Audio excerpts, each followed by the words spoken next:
Good evening, race fans, and welcome to Backfire Simsport TV. And welcome back to the fantastic Simability V8 European Supercar Series, brought to you tonight live from the fantastic Phillip Island in Australia. I'm Clyde Whiting, and we are bringing you rounds 8 and rounds 9 from season 13. Joining me in the booth and doing the cameras for you tonight, it is Mr. Princess Pete Bingham. Good evening. Good evening, Clyde. Good evening, race fans. It's going to be a blast, this one. Yeah, it's. I think I can say this about most of the circuits in iRacing. It's another one that I really enjoy driving, but have never managed to get any kind of half decent result on it. Like I say, I think I can say that for most of the circuits, but it is, it's a fantastic track. It's fast, it's flowing, it's got a few undulations, and I think when this first came out and I looked at it and I thought, oh, that looks quite easy. It's a lot more technical than it looks. It is, yeah. It's you got to mind the seagulls as well, because if you're on a bike, they can sometimes get you. But yeah, it's got quite a checkered history. This place, it's opened and closed a number of times because it's out on a spit of land, literally an island. And they for years they couldn't get trucks over the bridge because it wasn't stable enough to resurface it from like a dry tarmac, like a powder sort of thing. And then obviously with modern technology, etc., bridge gets replaced, etc. They've put in this fantastic track. It's got loads of undulation in it. I'm going to have to go and kill off my sound out of iRacing, so it's going to look a bit strange on your screens, folks. But I just before anybody swears, I'll just get rid of that. Sorry, carry on, Clyde, while I do this. Yeah, like you're saying, I think it's been going now in this iteration anyway since about 2004. It's a touch under 2.8 miles. Double champion Chris Jackson always seemed to wipe the floor of everybody around this track. It was just one of those, I think everybody's got one of those tracks that sticks. And that was his, but obviously no Chris Jackson tonight. No. This is one of my more successful tracks. I've had at least one podium here. I don't know why it clicks with me, but it does seem to. Yeah, I don't know. Like I say, it's one of them tracks. It's very, very enjoyable to drive, but very, very difficult to drive fast, I think is probably the best way to explain it. So while Pete's looking at footage and things like that, and that is one thing that is quite tricky on this track, is the pit lane because it's so skinny. Quick look at the standings. So Simon Trendle has got quite a healthy lead at the moment. He's won 4 of the races so far on 1,112 points. Second place is Adam Wright on 853, and third place is Tony Kloosterman on 814. Team Chimera lead the way in the team championship with 1,829 points. BSTV Sports Green second, 1,715, and NQR Europe in third with 1,541. Driver of the meeting, and I think I remember rightly, Pete, we had a couple of votes for Mr. Kloosterman last time out. He leads the way on 3. Stephen Phillips, Kenzie Newhoff, Eric Blixt all have 2, and Simon Trendle has 1. Safe driver doesn't really mean much at the moment because drivers need to complete 9 rounds before their score counts. But if we had completed 9, Tyler Newitt, last year's Safe Driver Award champion, tops that with Simon Trendle second and Miro Hrasky in third. And the Fred Bingham Forever Forward Award, Simon Trendle leads the way with 20, overtakes Alex Aledo with 17 and Adam Wright with 14. Should we do a lap, or have we got another one? We have, haven't we? No, that's it. I was just going to say, last time out, Tyler Newitt won the sprint race and Simon Trendle won the feature race. So over to you, Pete, for an onboard. Okay, it would be if I was on the right camera. So we've just should I say over to you, Pete, for someone to bail out of their lap? Yeah, that's what normally happens. Into Doing, I think this is called. I can't remember now. We fly through here into Southern Loop. You need to keep on the inside here. Keep your gear low and stick to that rumble strip, because otherwise it kind of draws you out and over the grass in your history.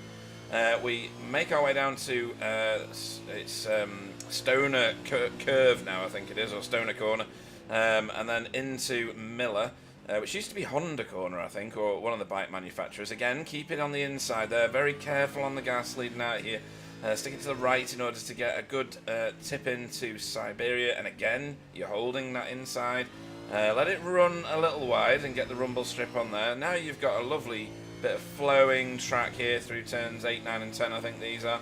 And until we get to Lukey Heights, which is terrifying in any car, but worse in these because the lack of grip. And then over the top of Lukey Heights we go. I don't remember what this one's called. It may not even have a name, but stick it on the inside. The camber there is lovely. It absolutely draws the car around. This one doesn't. This one you just feel like you're going to drift out into that gravel on the right hand side. This is the last turn on the track here, and then we get onto, I think it's Gardner Straight, and then floor it all the way down here over the stripe again, and that was a lap. It's quite a quick lap for such a big track. It's like 2.8 miles or something, so it feels like it's quicker than it actually is. Less than a minute and a half, isn't it, a lap round here? So it's probably comparable to some of the smaller, twistier tracks, isn't it? Yeah, definitely. I mean, the start-finish straight is monstrous, Gardner Straight. But most of the other turns on the track, they're very technical. There's nothing normal or standard about any of them. It's almost like a testing ground for a V8, isn't it? Because it's a hard car to drive on maybe a flat circuit or a circuit that people know and race regularly. You put that car onto Phillip Island and it's a real baptism of fire. Yeah, it's again another one of those tracks, like you say, that you would do set up testing and new car testing on, a bit like you would with Mid-Ohio or maybe even a Sebring.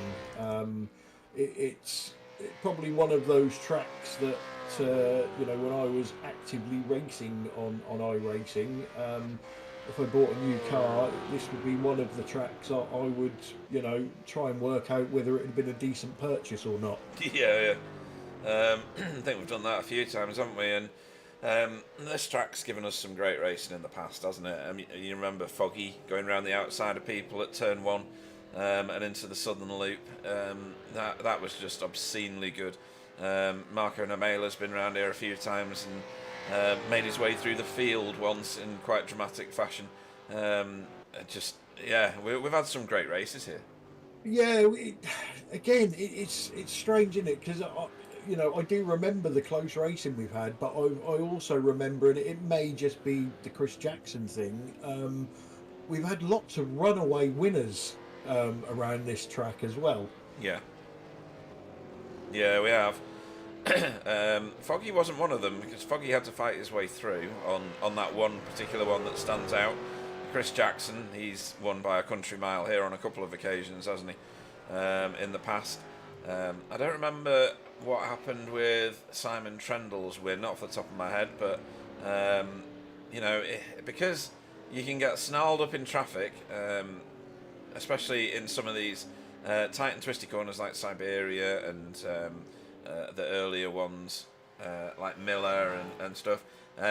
You can get quite a lot of bunching on the track. In fact, if you look at the track right now, you'd consider that to be bunched, wouldn't you? Everybody's either in Siberia at the moment or leading themselves round to it. So yeah, it's we've got some team driving here from Team Chimera, trying to get tow and get Simon Trendle onto the top spot, which is currently occupied by Tony Klusterman, is the provisional pole man at the minute. Clyde, I don't know whether that's a surprise to you, but it kind of is to me. I've not seen him on the pole spot at all this season so far, have I? No, I think we mentioned last week that perhaps Tony is getting his mojo back. Yeah, we did. And it doesn't surprise me this evening because he did top the practice times. Oh, okay. But just touching on what you were saying about this track, I think the downright nastiness of this track is the 17,000 acres of grass on the outside of most of the turns. That, you know, the key to this track is keeping it on the grey stuff. You get on that grass and you know you're probably doing a few laps around Australia, let alone Phillip Island, to find the track again. It's an absolute nightmare. Yeah, and there's some naughty ones as well. So if you go off at Dewins, the first turn, if you go straight on there, you just get disqualified. It has no care for you whatsoever. It's just like, get out. Because you rejoin the track and you've chopped out so much of it that you get black flagged instantly. I think there's a few people accidentally ended up like that. But yeah, I think it's a really exciting track, and it's a track that you can get draft down. And some of the tracks that all series visit, you don't get the opportunity for the tow. And sometimes for someone like me, that's what keeps me in the race sometimes. So start, finish straight, that run down through Stoner into Miller, and then all the way up to Lukey Heights. You've got tow, and it feels great, and it pulls you along, and you get back all the stuff you lost through lack of skill in the turns, for want of a better term. Yeah, and you can see that in the times. There's less than a second between first and 12th. Oh yeah, God, that is close. In fact, that's just unreal. And then it's good to see an Australian driver showing well at an Australian track. He's third at the minute. I literally just looked up at the scoreboard and went, "Oh, look who's up there!" Yeah. We're running out of time here, so there's less than a minute left, and he's just started his last lap. Are we on heats? We are, aren't we? Yes. So he's not going to be able to finish this. No, it will come crashing to an end as soon as the clock hits 15 minutes. So he's going to be about 40 seconds short of a lap. I'm a few pennies short of a pound, but that's not quite the same thing. Is that Tyler? Yeah, Tyler's testing pit road. Is that Tyler or is that Adam? I think that might be Adam. Tyler's the highlighted number. Sorry, yeah. Adam is out on track and he will finish this lap. Simon Trundle, is he? Oh, Simon Trundle's parked it on pit lane exit. That's a new way to go, isn't it? Here comes Adam. Can he make any difference? Oh, no, because the session's just finished on him. So, tough. Right. That answered that question. It really did. Okay, let's run you through your starting grid for the sprint race. Tony Klusterman takes pole for Never Quit Racing. Simon Trendle, championship leader in second, Team Chimera. Vincent Skilbeck up there in third place for Wheelie Bins Mayhem Republic. Bob Woodhouse, or Robert Woodhouse, or Rob Woodhouse, or whatever Woodhouse you want to call him, is there in fourth for NQR Europe. Tyler Newitt fifth, BSTV Esports Green. Kenzie Newhoff, Hydro Race Racing Forces, and I'm sure there's something else on the end of that name that I can't see, is in sixth. Adam Wright, seventh for BSTV Esports Green. Stephen Phillips, Dashhound Racing in eighth. Ninth is Ant Woodward, NQR Europe, and rounding out your top 10 is Alex Haledo, Hydro Race Racing Forces. Greg Carr for Never Quit Racing in 11th. Jamie Wilson, Team Chimera in 12th. 13th is Nikolai Bogatyrov at NQR Europe. 14th is Ivan Bowman's for Track Velocity Racing, and 15th and your final car on the grid is JB Dejoux for BSTV Esports Blue. Nice one. So, just a reminder for the folks at home before we get underway, 30-minute sprint race, quick break, and then a 1-hour feature race. So, do we should be no pit stops tonight in this race anyway. Yeah, there will be in the next one, obviously, but do we think that Simon's going to launch better than Tony, or what? You would say no, wouldn't you, on experience? Well, Team Chimera starts, they're not the most impressive, I'm going to say. No, even Jamie Wilson has started doing them in TCRs on a Wednesday. Yeah. Here we go, lights. Green. Now we're green. Oh, that's all right. That better than Tony, yeah. To be honest. That's pretty good. I think Tony might still claim this unless Simon can sweep round the outside. And we know that's possible because we've seen a Foggy do it. Yeah, Tony's going to cut his nose off. Yeah, that's... Oh, is that going off? That's Kenzie. Kenzie's gone out to the...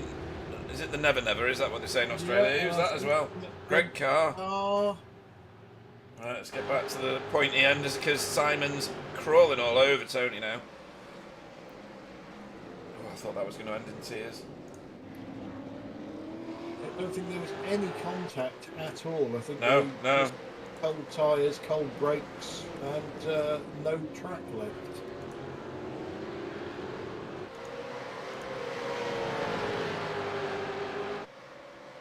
But he's got the lead. Simon's... Yeah, I missed that. Mugged him. It was just a second ago. Something else, yeah. We'll have a look at it again in a second and look at the gap he's got already. I think Tony had a bit of a wobble going into the corner. And Simon's just locked up, so that'll bring Tony right onto him again, and it has. We'll go and have an autopsy of what caused that in a second, but it was right there on the cameras. As everyone comes streaming round. So a nice long train of roaring V8s. How far back is Kenzie? And how far back is Greg? Yeah, quite a long way. Kenzie's now 14th and he's 4 seconds behind Ivan in 13th. Yeah, he's got the talent to get back through the field though, hasn't he? That's the difference. He certainly has, yes. Yeah, I got screen freeze then. I hope that's the only time I get that tonight. You might have just seen it on the broadcast.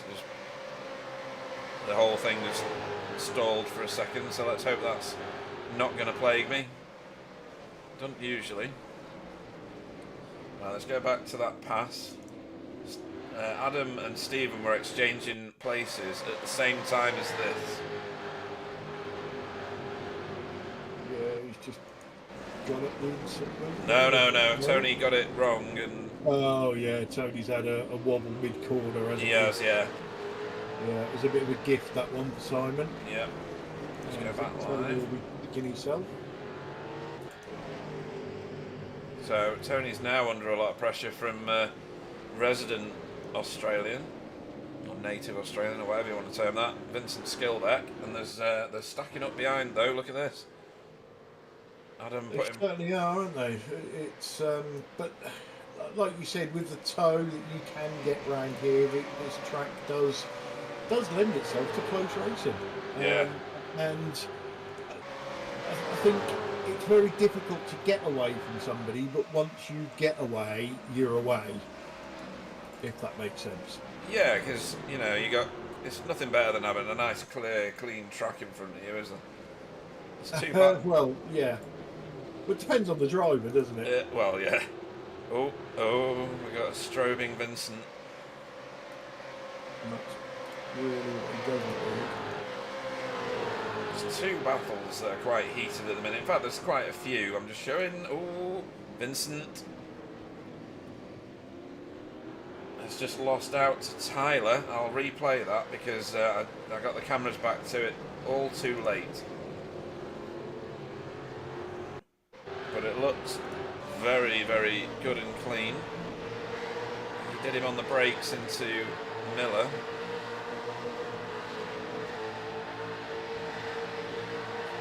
God, the replay's gone back 6 miles. Oh, it's every time he strobes. Okay. Yeah. So it was done at this one then. Bear with me.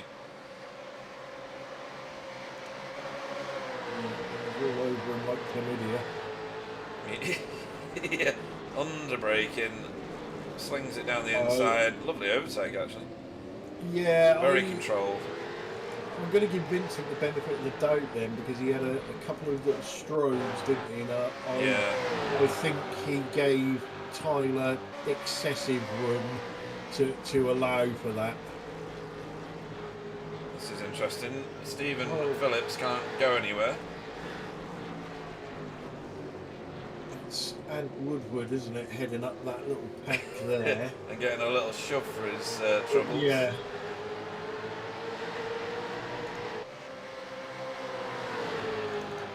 Isn't that funny? He gave him that shove, and then fell back towards Stephen Phillips, and Stephen's making an issue of this now. Oh.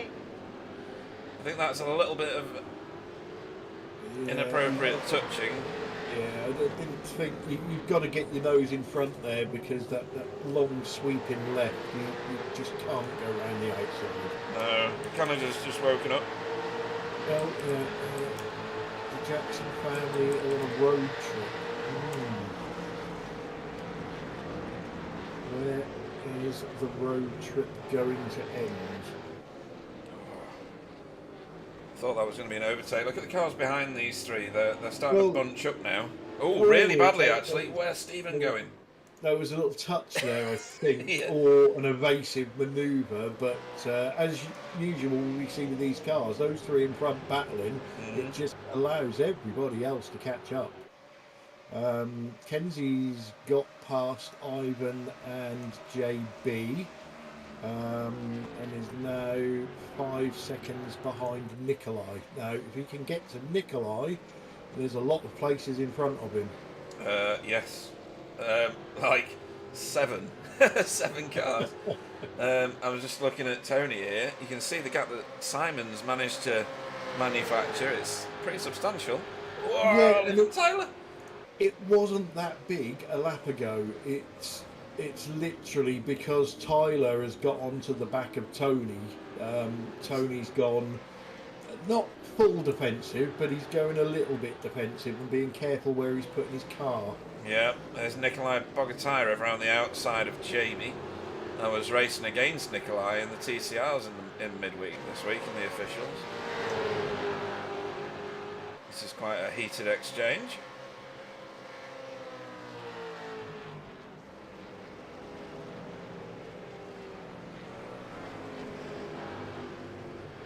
Let's have a look at where Kenzie is at the minute. He's out on his own now. He's got past JB, who's on the top of Lukey Heights and coming under pressure, I think, from...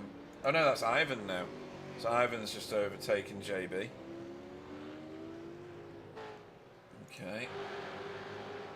Greg Carr still 3 seconds off the back of the field.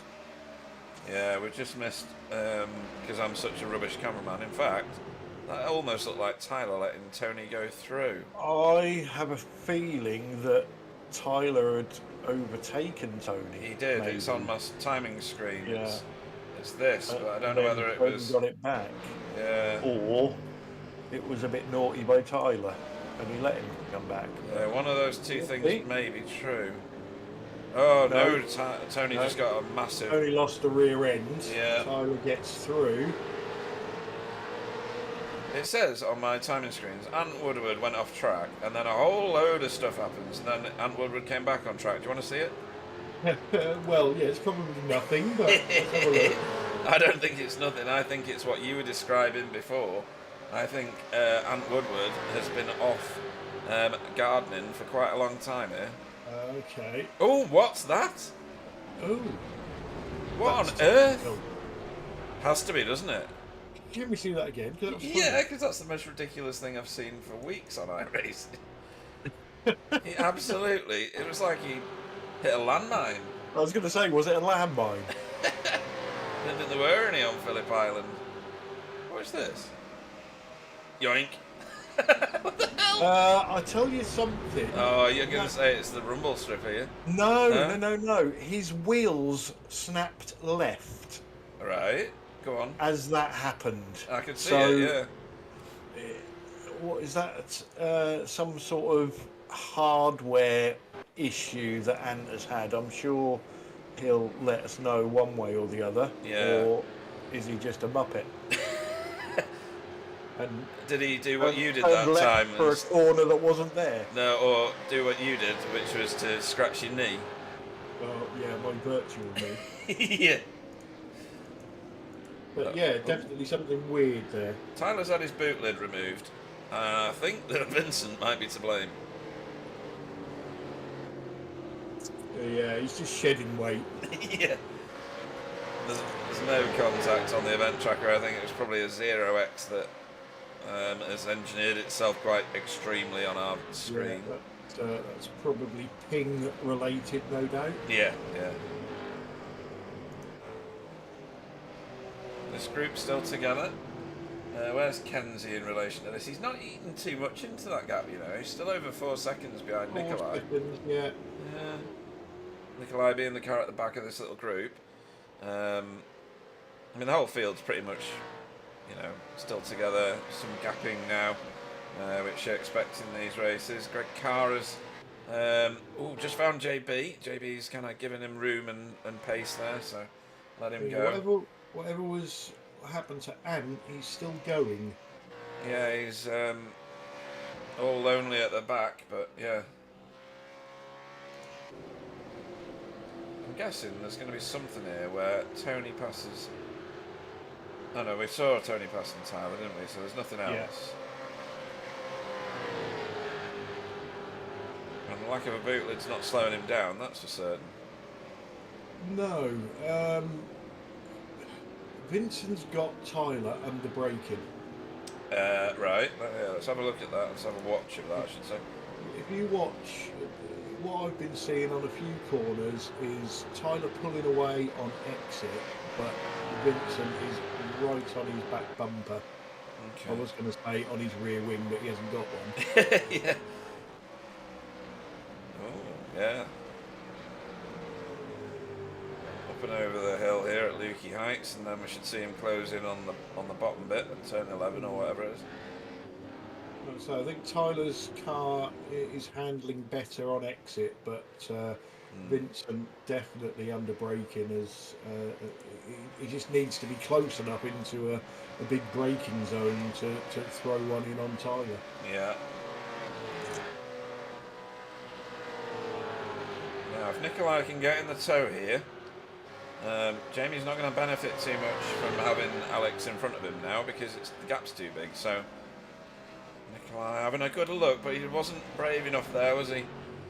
Oh, not confident enough. Oh, and that's why he's gone a bit extracurricular, but not too much. Ooh, something going on ahead. Hang on. Whoa. Big, important thing happened. Okay. No. Bit of a connectivity issue, and then reconnected, and then started braking. Yeah. And then he got passed by most of the field. That's what happens in these sprints. Ooh. Nearly took out Alex, or the other way around, either way, really.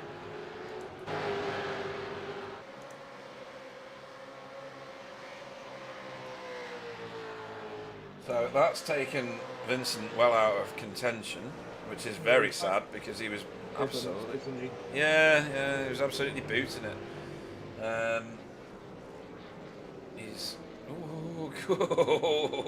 He's at the front of this group, which is pretty tasty, to be honest.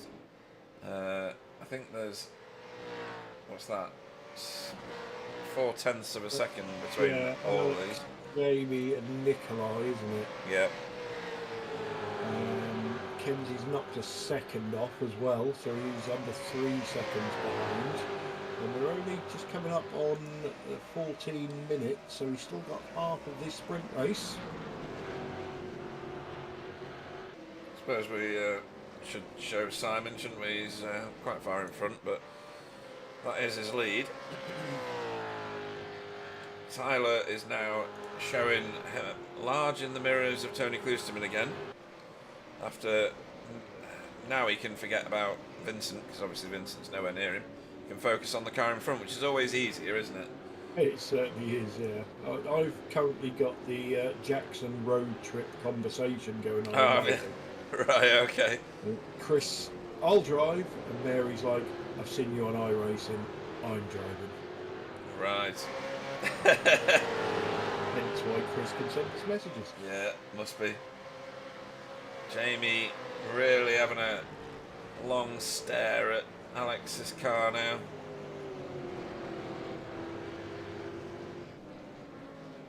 Vincent doing what you'd expect him to, I suppose. He's starting to pull away from this little group.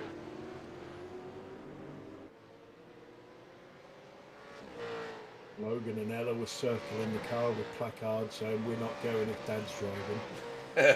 Yeah.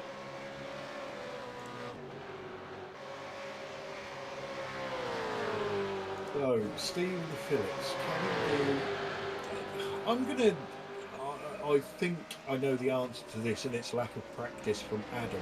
I know he's been away with work, but I expected Adam to be a bit further up. Me too, if I'm being honest, yeah. Bob Woodhouse as well. So he's in 4th at the minute, and he's kind of on his own in a bit of no man's land, and slowly getting caught, I think, by Adam.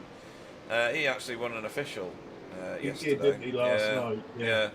So you'd think he'd have a good amount of practice under his belt, wouldn't you? Yes. Yeah. But that may... I might be being cruel here. Did I read that was gifted because of Adam did something? I can't remember. No, Adam didn't even turn up. Oh, there you go. That's what it was. Oh, it's an unusual one. Let's have a look at what happened here.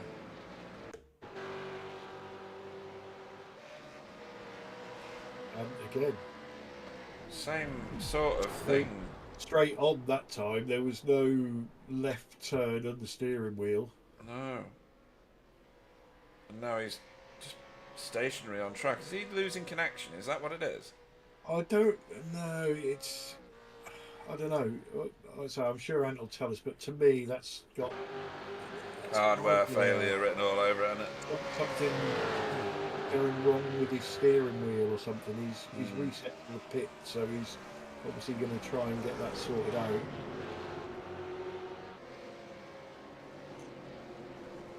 This is still a heated battle. Jamie's been in the thick of it tonight, hasn't he? He's up 3 places from his start position. One of those is obviously Ant Woodward. One of them is obviously Kenzie. And the other one would be Greg, maybe? Greg, yeah. So, so he hasn't actually overtaken it. Yeah, not moved forward at all. Oh. So it feels cruel to say it, but it's true. And there's Kenzie, just in the background. He's catching him fast now. He certainly is. I think he'll end up with some. Yeah, he'll end up with some positions before the end of this, won't he? You would think. Yeah, I'd say those 3 running together, that would put him up to 8th. And then there's a little bit of a gap to Vincent. Yeah, possibly he'll get into this battle with 8th, 9th and 10th. Now, Jamie's got to claim this, yeah, and Nikolai got out of the gas, actually, so... You can see how he's trying to tease the wheel round on those corners. You can't just whip the wheel round in this car, can you? Because it does amazingly weird things. And of course, Jamie's got toe in front of him, so he's not going to gain in that. Got to be smooth, haven't you? On every single input has got to be smooth. Tyler is putting Tony under a hell of a lot. Sorry, now. Yeah, let's go and have a look at that. Might as well stay on the roll cage for a minute. Cut back here, that's what he's going for, and the door is shut. Yeah, and then it's and wheel spin. So...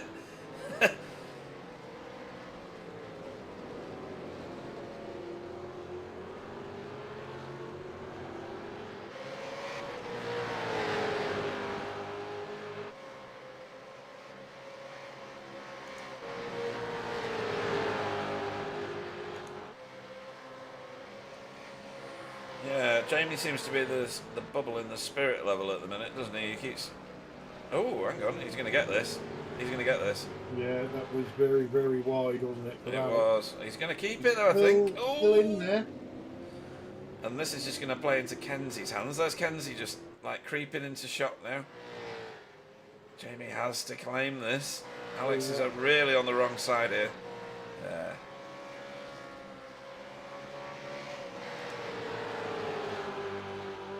mean, there's a chance that Alex can take it back in turn 1.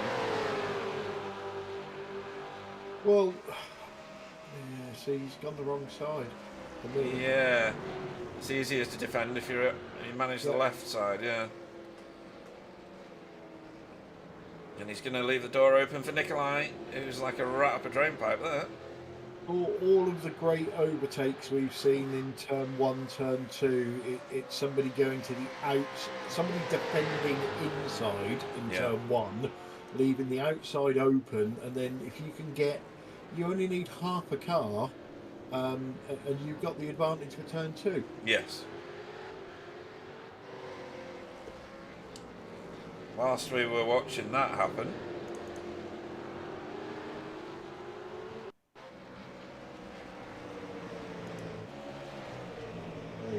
Tony Tyler.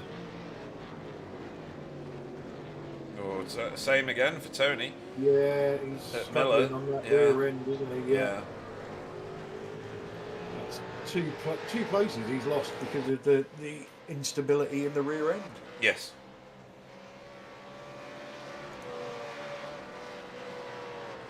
Oh, still on replay.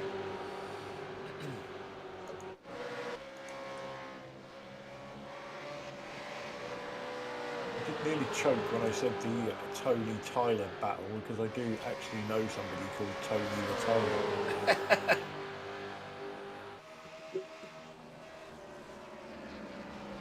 So Kenzie is now on the back of this battle. I'm not convinced Alex will put up too much of a fight. No. Maybe a bit of multi-21. Although Jamie's just locked up his brakes going out of whatever that turn is before Stoner. Ooh, everybody's everywhere. I don't like it when they do that, you know. It's just asking for a massive crash. And Jamie's just lost 2.5 positions. Yeah. Three now. I think he got it totally wrong going in. Yeah. Well, and then compounded it coming out. Yeah. I think it was the previous corner that it made him really slow. And Kenzie's not made the best of that either yet. He's the one at the back here with Jamie. Alex and Nikolai are going at it hammer and tongue. There are other battles further forward. Adam's closing in on Bob Woodhouse now, I think. And Adam, yeah, it is, yeah, Adam. Yeah, we've had a message from Stantz that just says technical issues. Yeah, it was fairly obvious, wasn't it? Cars don't spear off to the left quite like that for no reason. Some good battling still going on. Hopefully he can sort out his technical issues before the feature race. There's points on offer, obviously. It's having a cheeky little look there. Yeah. I'm trying to keep one eye open on the Adam Wright battle, because that's coming to a head. He's right up behind Bob Woodhouse now. Yeah. But not close enough yet. I've got that on another screen, so I'll let you see. He's having a go. He's having a go. Yes, he is. If Bob can stay alongside him, though, he'll keep it. It's difficult there. It is. Ooh, not managed it that time, and there's battling going on back here now. It's just a mess again back here. Yeah, so Kenzie has got past Jamie. He's now battling with Nikolai. He's done 1.5 overtakes there in one corner. Not managed it, though. Excuse me. Jamie needs to snap back here. We've got 6 minutes left, and I think Adam is going to get somewhere near Tony. Stephen Phillips is now putting pressure on Bob Woodhouse, so I don't know whether his car's gone off the boil. Yeah, there's something going on there. Oh, sorry. Oh, it's all over the place. Yeah, I was literally just as you flicked away, somebody was going sideways, and I didn't see why they was going sideways. That's Jamie and Kenzie. Oh, Kenzie got into the back into the back of Nikolai. And then was helped round by Jamie, who had nowhere to go. Okay, so Kenzie's woes continue. Right, we're going to join the front battle here because you called it. Well, you didn't call all of this because now we've got a 5-car battle for second. Yeah, and the Mew has woken up as well. Oh, right. Even into the Mew.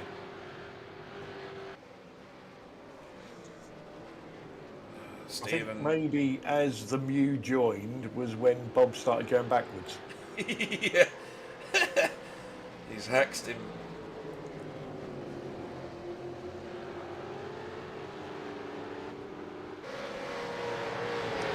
So it looks like Ant Woodward's doing a test run because he's rejoined the track. As these guys continue to fight. There's still 5 minutes of this. Still 3 laps at least. How did Tony get past Tyler? It's just happened.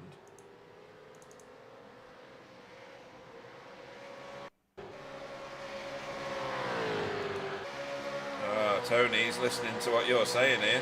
Yeah, I knew I shouldn't have said it. He's totally listening to you. And then he'll keep it on the inside. Tyler gives it up. And I think we joined it at that point before. Yeah. Vincent, is he on the back of this group now as well? No, not quite. He's Not getting quite, there though. Yeah. Oh, Stephen Phillip strove in.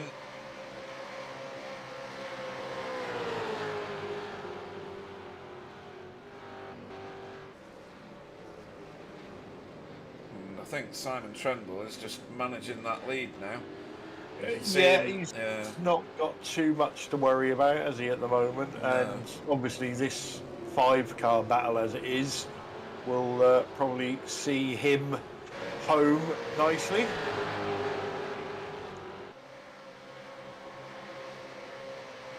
Evening to Mr. Toon, who's on a bit of a binge tonight by the sounds of it.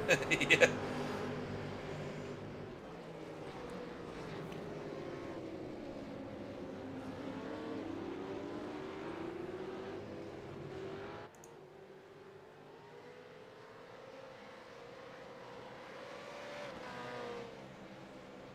So Tony maintaining second place.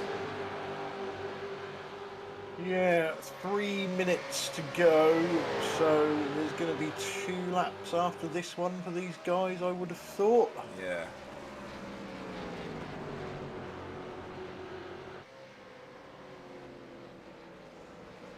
Wobbly Kneecaps is saying, can we point out that Tyler can't really fuel save on this track, just trying to bring back memories?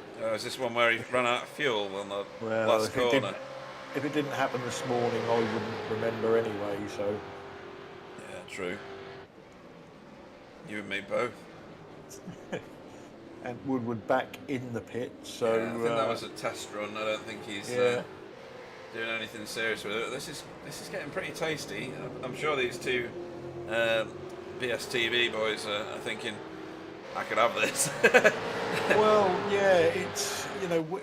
At the moment, you'd have to say Adam is quicker. So, yeah. Does Tyler let Adam through to have a go at Tony, or between them, do they think Tyler's got the better chance of the championship? So Adam plays rear gunner to Tyler. You never know, do you? No, I mean, where is Tyler in the standings? 13th. Yeah, but he's missed Adam's round, second. doesn't he? Yeah, it does make sense for... Oh, there's Barney. Oh, white flag. Yeah. Interesting. Yeah, I suppose, just, wasn't it? Yeah, right on the bubble. Yeah, I think they were a couple of seconds short of getting another lap. So what is this, lap 20?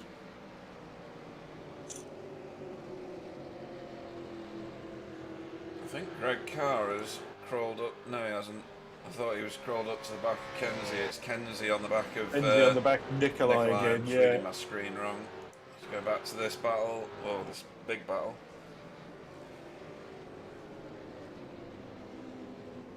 I mean, each one of them can take on 1, 2, 3 places, you know. That's what we've said umpteen times before. Bob Woodhouse is in a really tricky position. Probably not now. There's a bit of a gap, but he desperately wants to make a move on Adam, but knows as soon as he does, if he doesn't complete it, then Stephen's going to take him. So instead of gaining a position, he'll lose one. Yeah. And Stephen's quite handy around this track. I remember. Oh no, he's not. I'm just cursed. My curses are strong tonight, Clyde. He was nearly gone. I'll just shut up. So we're approaching the end of the lap. Yeah. So Simon Trendle's going to come around for win number 5 of the season. Yeah, but we couldn't show you that for too long, just in case something happened back here. Tyler held Adam off.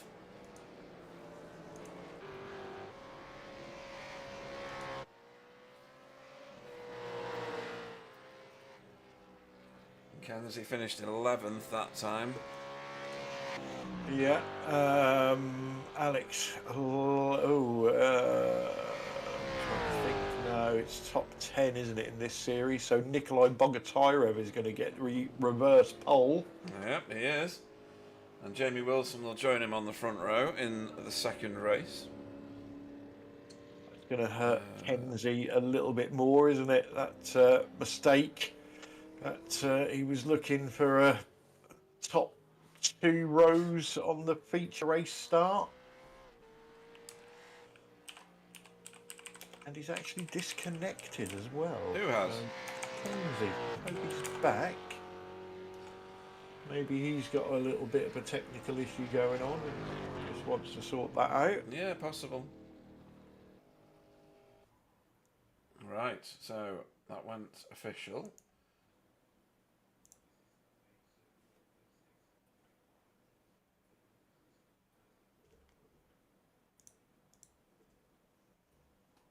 Okay, so your official result from sprint race, which is around 8.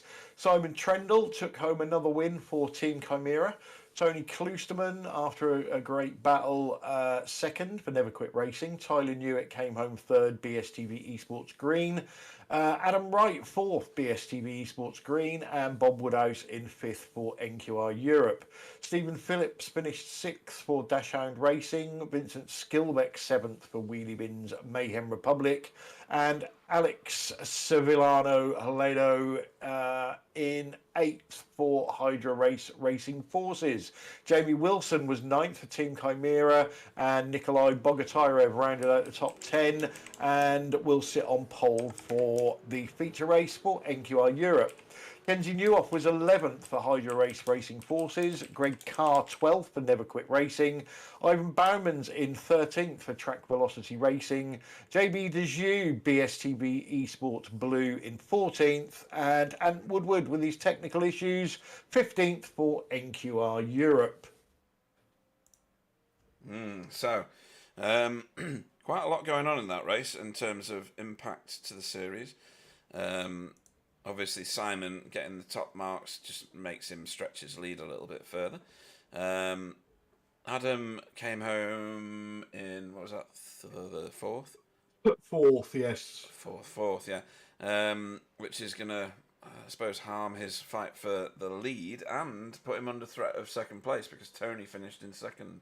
So, yeah, that's shuffled the cards a bit at the top. Ant Woodward was fourth in the championship and obviously finished last. Well, didn't finish at all, really, did he? So that's going to hurt him. So that one, whilst you think, yes, it was an exciting race and, you know, Simon's won again, it's had quite an impact, I think, on the point standing. Yeah, you know, we're not even halfway through the season yet, but it seems to be the battle for who is going to finish second in the championship, doesn't it? Even this early on, unless, you know, you hope he doesn't, but talk to Tony Klosterman on how quickly your luck can change in this series. A past double champion has had some truly horrific seasons. I'd even mention another double champion, Johnny Brandon. I remember a start of a season that he had where he couldn't trade points for anything. It was just, if there was an accident, even if it was 3 miles up the track, he would come round the corner and pile into it. Although it looks, that Simon is running away with it, things can change in a hurry. And sprint race is still points, but it's double points in the feature. So he's in that tricky position, isn't he? That he's starting 10th. There's a lot of quick guys in front of him. There's a lot of people impressing me tonight with their pace around this track. So, every Jamie Wilson aside, every overtake is earned around this track. So you've got to avoid the first couple of laps and the feature sprint race mentality. Keep your car clean and then start picking these cars off one at a time, whilst also hoping that your pit strategy is better than everybody else's and the cars that are up the front are not managing to get away even further. So yes, it can go horribly wrong for Simon, but I wouldn't expect it to. No. He's definitely commanding this season, isn't he? I know he's not racing TCR, and this series is part of the reason for that. I think he wanted to really put a stamp on this one, and it's definitely showing, isn't it? It is, yeah. Obviously, he won the championship last season, whilst doing TCR as well. But yeah, he's. I don't know what Simon races officially or any other leagues he does, but with us he's put all of his eggs in one basket, and it's certainly showing. Yeah, and if you look at champions of previous, most of them just race one car, don't they? Yeah, especially with Tony, Chris Jackson. I'm trying to think of other champions that would have done the same. Who was the guy that had the solar powered car? Can't think of his name. Taliancic. Yeah, I don't think he really races much else. No. Johnny Brandon was pretty V8 solo. That was his only thing, and then he started driving other things, and maybe that meant he wasn't as good in the V8 because he couldn't give it all of his attention, and maybe that's why we don't see him very often. But yeah, it certainly seems to help. If let's face it, it's not an easy car to drive. No. And that's why a lot of people shy away from it, or I don't suppose we get it so much these days, but we used to. 4 million people sign up for the series, and 3.9 million of them race one, crash, never see him again. So yes, I think going back to your original point, rather than going off on a tangent, just racing this car, I think, is a massive help to anybody. Yeah, Johnny Brandon's just woken up after us mentioning him. He must have that thing that there you go. If his name gets mentioned 3 times, it pops up on his screen or something. Yeah, I didn't even say tosser. I'm just trying to see if anybody pits in on a pit practice, because this track, the pit road, is so narrow. Here we go. Here we go. It is. There were people practicing in the practice session. Yeah, but even the most confident drivers look like newbies when they're trying to pit the car at this track. It's like, ooh, they're on like a tightrope or something. Right, I'm going to disappear off to use the little boys' room. I will be back within the 2 minutes I've got. Okie dokie. I shall get ready to set the grid timer. That's done. So, yeah, it's going to be... nobody has sent me anything on pit strategies. So they've got a 70% fuel limit for the feature race, and it tends to be 20 minutes, just over 20 minutes in, when the pit lane opens. Not sure whether the undercut is going to come into force on this track, but I'm sure somebody will pit early, and eventually all of our questions will get answered. Johnny Brandon's trying to tell me that he's won 3 times, but I've already took 2 of them away from him, so that's not a problem. As Pete was saying, you know, people are practicing this pit entry. It's not difficult, as in, you know, some of the other pit entries that are twisty or have walls, and we've seen some horrendously funny pit entry attempts in this series. It's purely because it is the width of a car, and it's got ice grass on either side, and a little kink and a turn right at the end that you know you need to get in. And if you get some wheels on the grass, we could see some people getting it horribly wrong. But again, let's hope not, because we do love the tactical side of this series, and we love the fact that both myself and Pete normally have absolutely no idea what's going on, and once the pit stops are complete, it is totally different to what we predicted.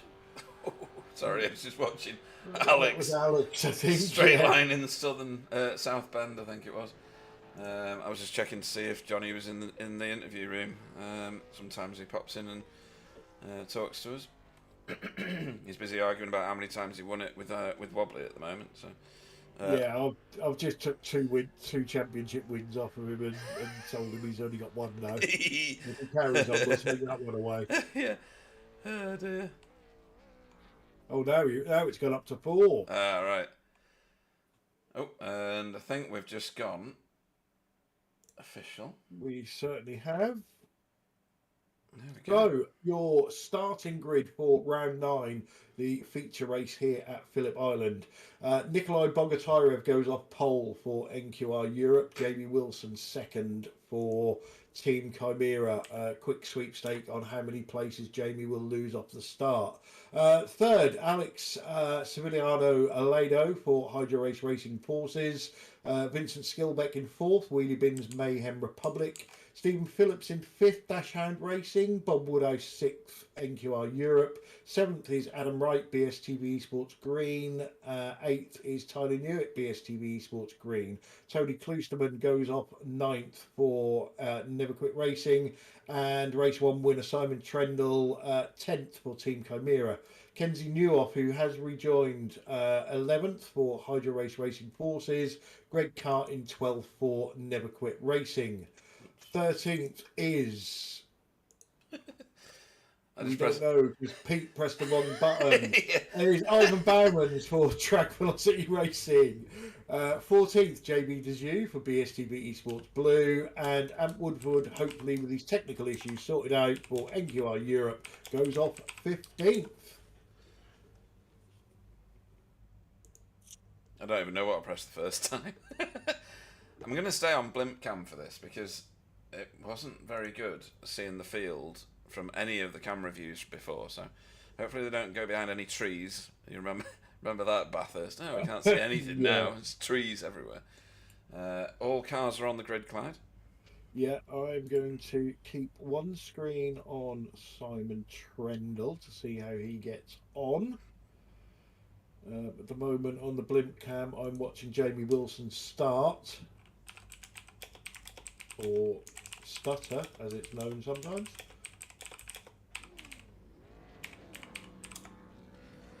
And he's got his green flag ready. Green, green, green. And we're green. Oh, Jamie's start wasn't great. No, I think it's slightly better than race 1. Yeah.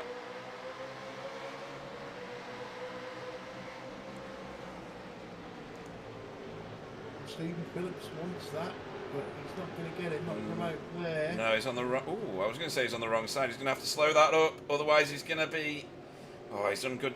Well, he's done a good job. He's stopped dying. Well, yeah.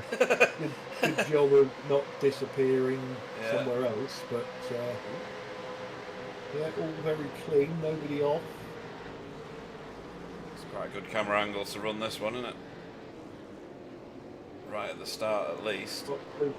Side-by-side action through these opening corners.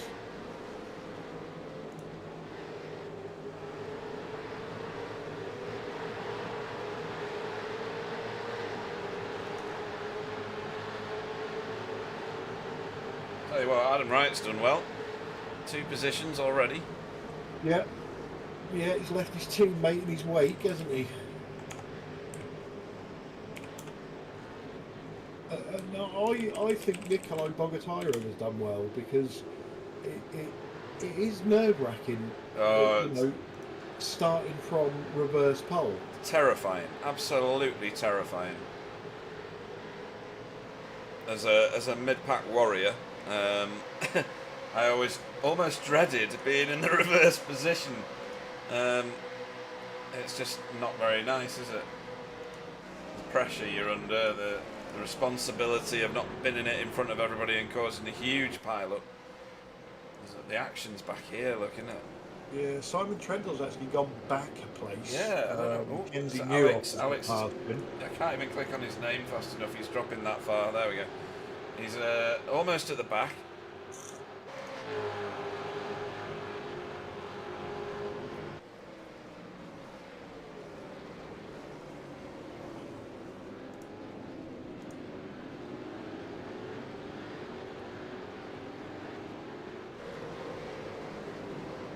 Quite I know it looked hairy, but it's turned out to be quite a sedate start. Who is that? Jamie. Oh no, it was just a shadow, that's right. It's not Jamie's. Oh no, it's not a shadow, is it? No, that's the scrape marks on the right hand side of his car. I've just spotted it as well.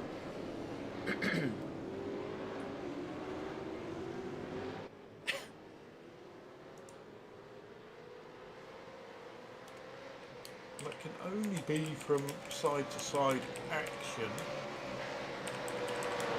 There's no real damage on the car. No, it could have been any of that bunching at the start.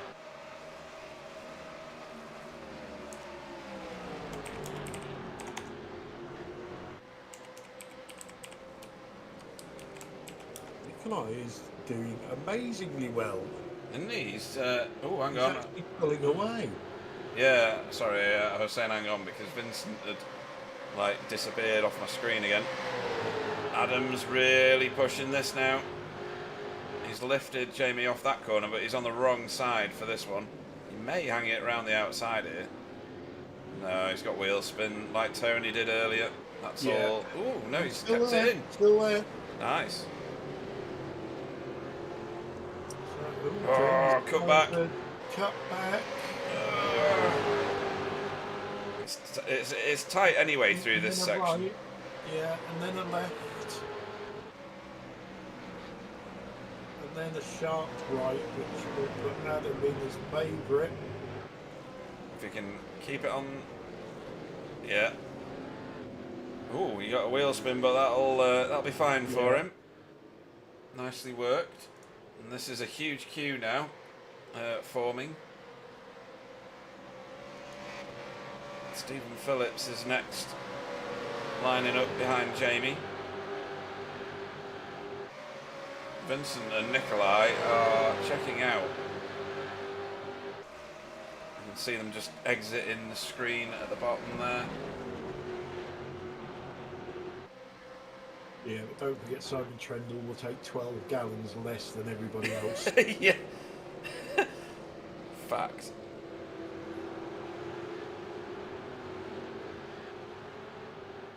Here we go. I think Johnny said he would possibly join us in the booth at some point.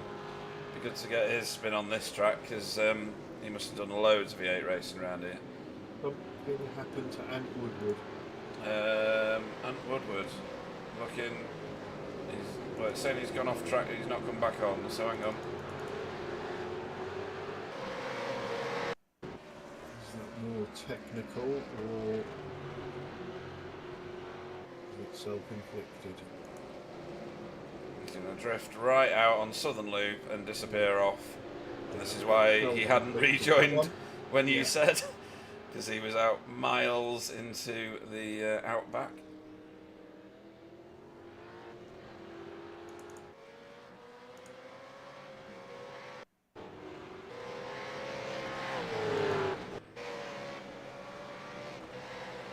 And this is a crowded bit of track right here.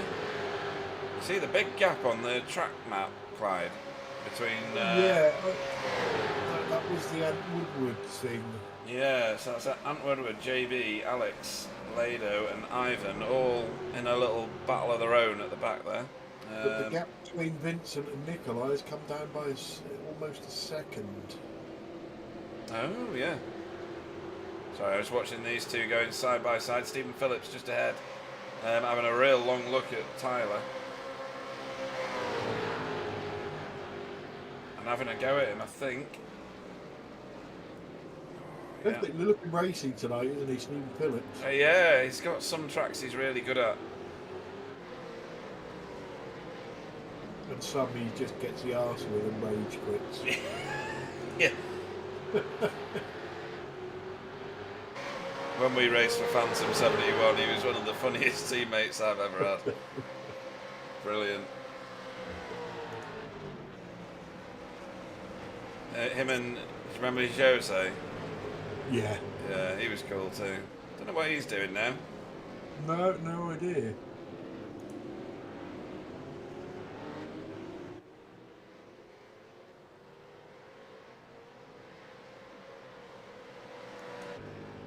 Whoops.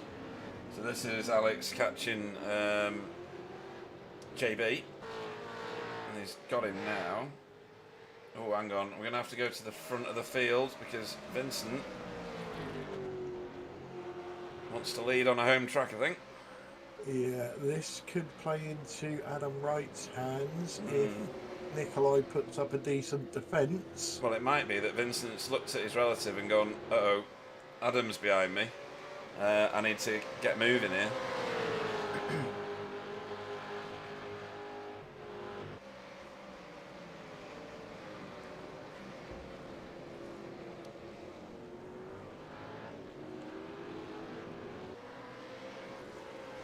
Oh, he's slung it on the inside at Siberia, and that's going to work for him. Good amount of grip on the exit. So, Vincent takes the lead, Clyde. Yeah, well, you could see it coming, couldn't you? The way he closed that gap down. I think he definitely got the hurry up, looking at his relative and seeing Adam as being the next car back, and closing the gap rapidly because he's, well, look at where he is now. I know they've been battling and it's going to play like that, but yeah. Yeah, but Adam's also gapping Jamie Wilson, isn't he? Or was until he caught up to this battle. Yeah, absolutely. You can see there's a gap formed there now. And Tyler's still stalking Jamie.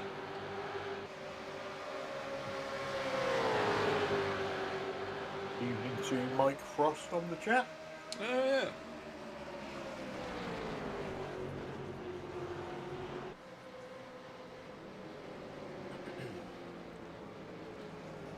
And yes, I did say that with a mouthful of fudge. Fudge? Are you banned from eating cake? No, I'm just finishing off the fudge from America. Ah. Is it particularly good American fudge? It is cheesecake fudge, this one. Eh? Fudge that tastes of cheesecake? Yeah. That's what I thought you described. Sounds weird. So, this group have all bunched up now. So this is position 4 all the way through to position 11.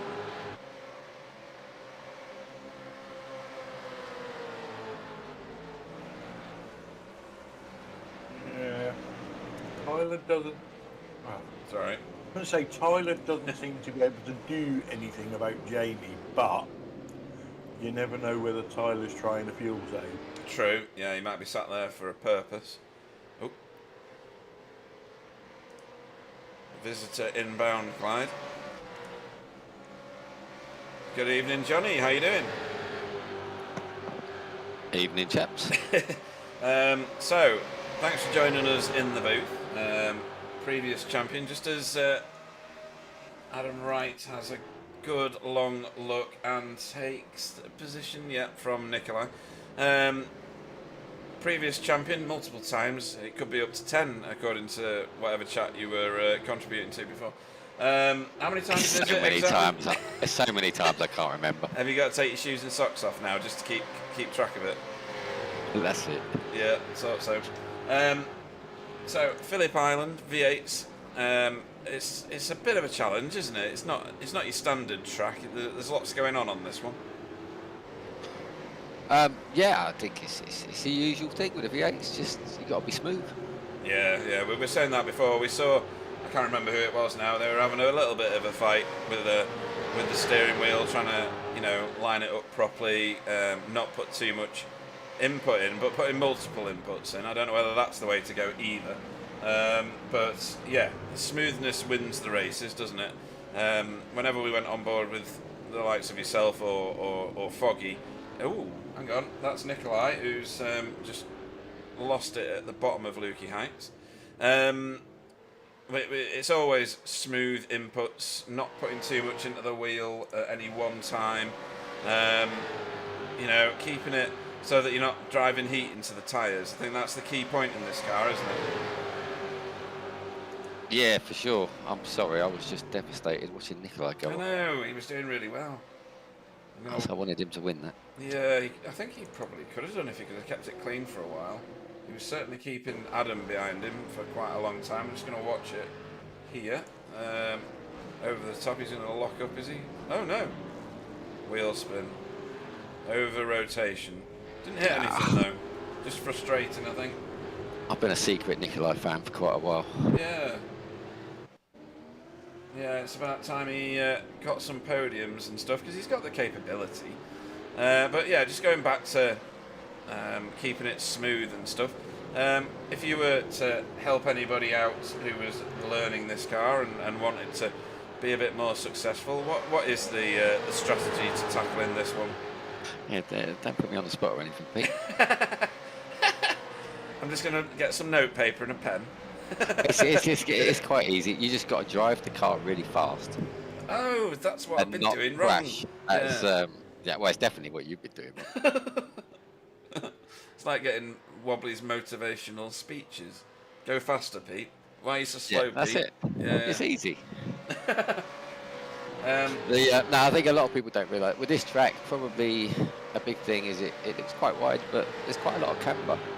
Yes. So if you're on the inside for the corner, the camber is with the corner. It helps you. If you go wide, the camber's the other way. So you're on the dirt and the track's falling away. So I think that's why you see quite a lot of people going off at turn 2 if they get a bit wide. Yeah, that one just draws you out, doesn't it? Only the slightest bit of extra speed, and there's no way that you can pull it back. And if you touch the brakes, your history. It's a very fine line between hero and zero on that one. Get on the lead, Pete. Oh, on the lead. Yeah, Vincent's been caught. I am trying to watch the stream and talk to you guys, but I'm about 10 seconds behind, I think. Oh, right. Odd. You can join my stream if you want to be up to date with everything. On Discord, that is. Okay, I'll give that a go. It should be. Go on. That battle at the front was very interesting. You know, the classic overtake we was on about round turn 1 and into 2, going on the outside. Yeah. Adam was pretty much inside the boot of Vincent, and Vincent stuck to the outside of turn 1. Just showing that he knows everything about this track. Yeah. It's a fine tactic to use, it has to be said. Kenzie's past Tony, by the way. Sorry, There's a couple of corners in there. I think turn 1 you can get away with it around the outside because then you've got the inside for turn 2. Yeah.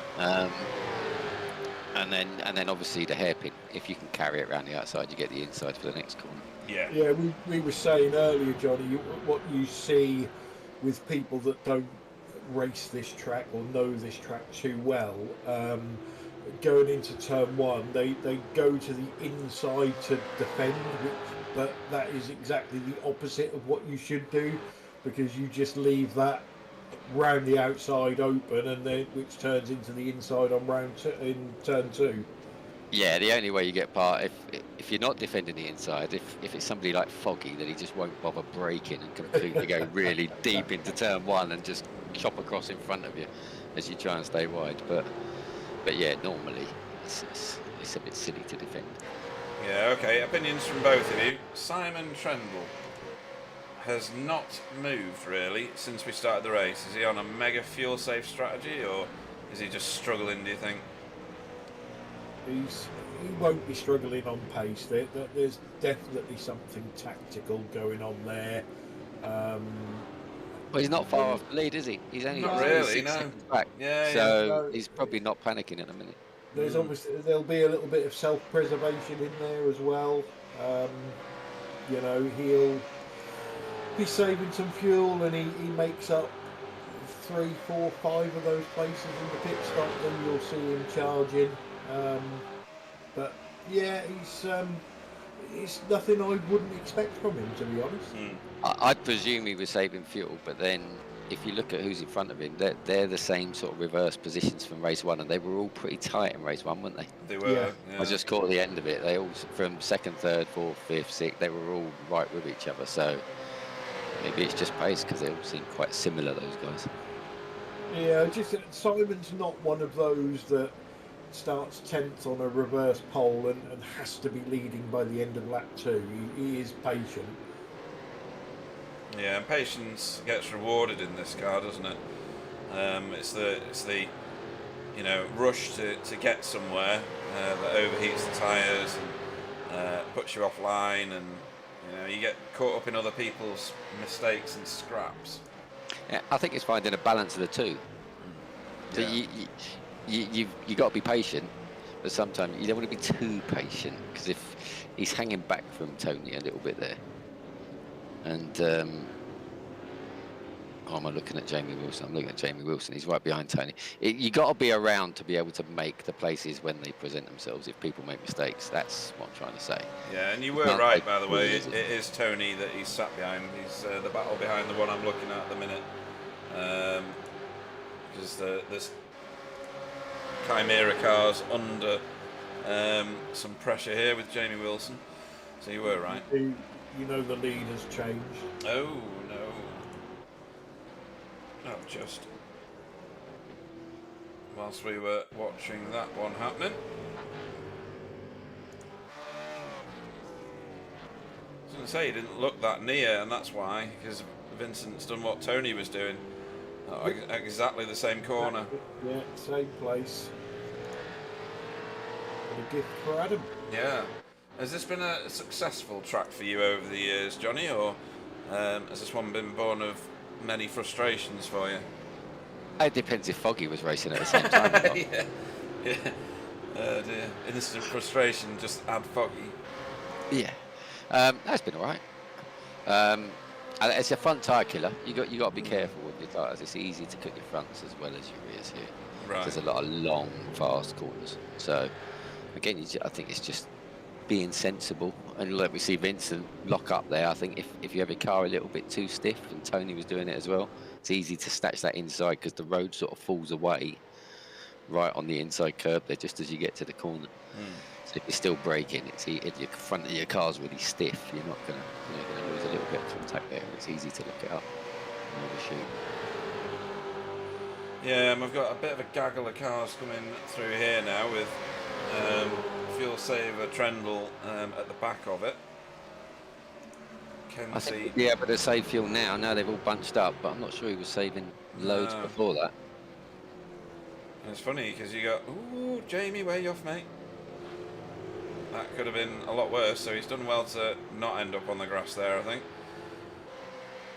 Might be going 2 by 2 into the next corner though. This might shuffle it all up a bit. Tony on the outside here at Miller. Jamie's locked it up. Ooh.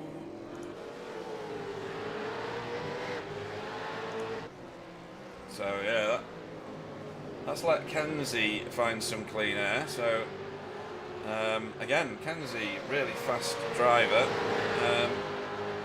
He's up 5 positions though, isn't he? So he's obviously moved forward quite a lot in the early stages. Will Jamie be trying to make this difficult for Tony to try and help Simon out? Possible, yeah. I mean, the team championship, let's just have a quick look. I've just pressed the wrong button again. It's time mirror against BSTV at the moment. Yeah, so massive twitch there from Tony Kloosterman, just at the edge of the screen. But Simon doesn't seem to want to capitalise on it necessarily. Seems happy just to sit there. Oh no, maybe not. I don't know.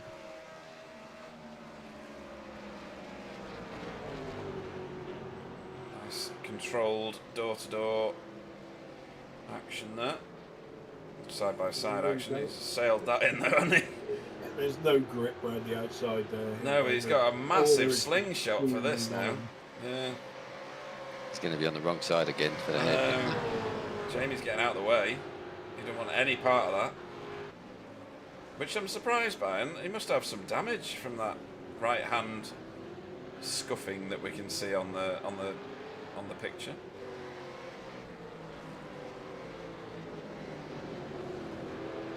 So Tony's got himself a position out of that.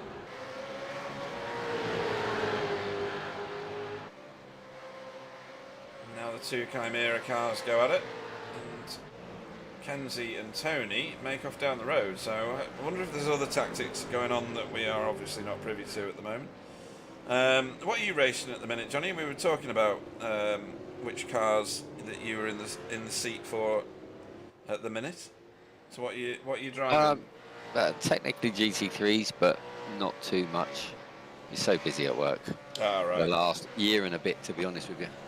But it's just starting to quieten down now. So I keep saying that and then keep getting really busy again. So we'll see what happens. But we're doing some GT3 endurance. We're trying to help a mate out, get up to speed a bit, and having a bit of fun. And then has done Tony. Yeah, he's going to make it stick here because there's no way around the outside at Southern Loop. It's just miles extra track. So yeah, is that still like post-COVID workload? Is it that you're eating through?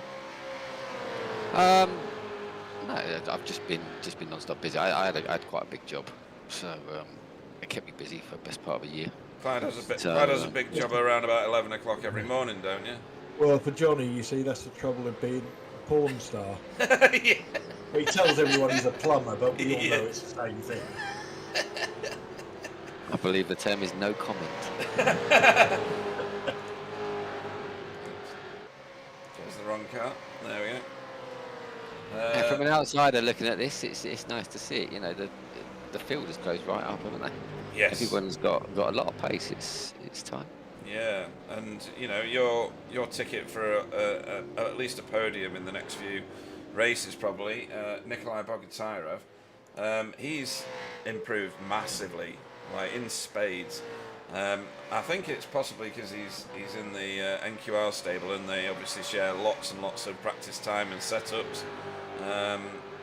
But yeah, he's improved one of the most. I mean, you'll remember back to him driving a red and white car. It was quite distinctive, and sometimes it'd be in a wall, sometimes it'd be at the back. Oh, crikey, blimey! That's Simon Trendle losing it. Yeah, it was, and Tony's gone wide as a result of it. Yeah. That wasn't Tony's error, I don't think. I think that was all Simon. Be interesting to see that back. Yeah, I'm gonna try and find it. Is it this? Let's go blimp. Yeah, he's gone wide, hasn't he, on the first part? Tony's just gone in hot, hasn't he? Yeah. I think Tony saw that as his opportunity to get past Simon, didn't he? And just maybe outbrake himself. It's a horrible corner. That's what I was saying about the camber. You go wide there, it's not just dirty, it's all off camber towards the outside of the track. Once you're there, you're in big trouble. That was a bit hot-headed, I think, from Tony. Yeah, and can understand why. Yeah, you can try and take. Yeah, you're going to try and take the opportunity, aren't you? But yeah. Yeah, in hindsight, probably not the place to try though. Yeah, so, definitely.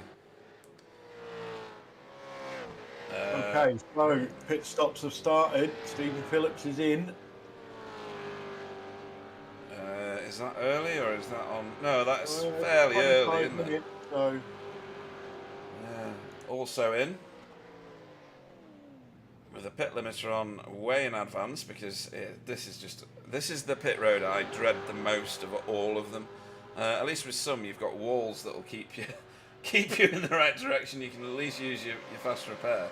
There's only one here though. True, yeah, I can't get it wrong, can I? But yeah, this one, there's grass on both sides of it, and we've seen some of the best racers get just a tyre off and end up in the wall, and it's race over trying to pit the car for tyres, you know? Stories of a mid-pack racer, eh? Absolutely. Or if you believe Wobbly, a back-of-the-pack racer.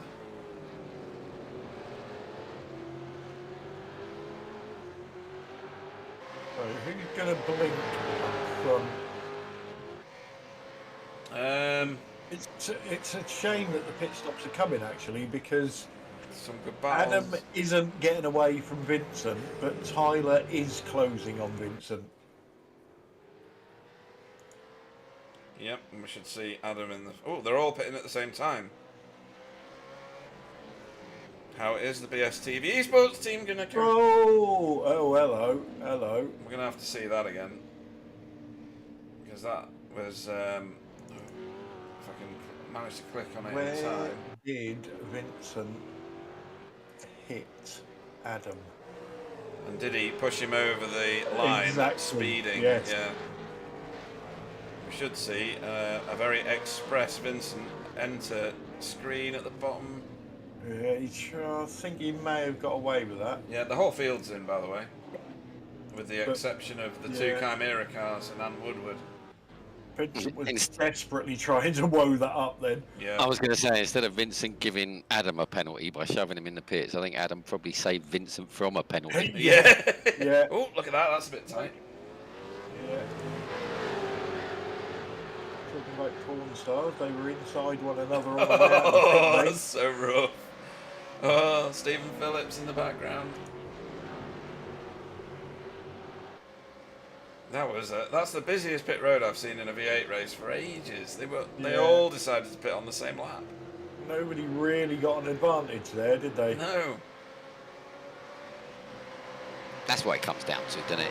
You either cover people off so that you negate any advantage, or you do the complete opposite. It's either one or the other. If you're in between, you normally lose out. Kenzie doing a lovely tidy move on Stephen Phillips there. JB trying to keep out of the way as best he can from these guys piling through. Don't rule Kenzie out for a win here.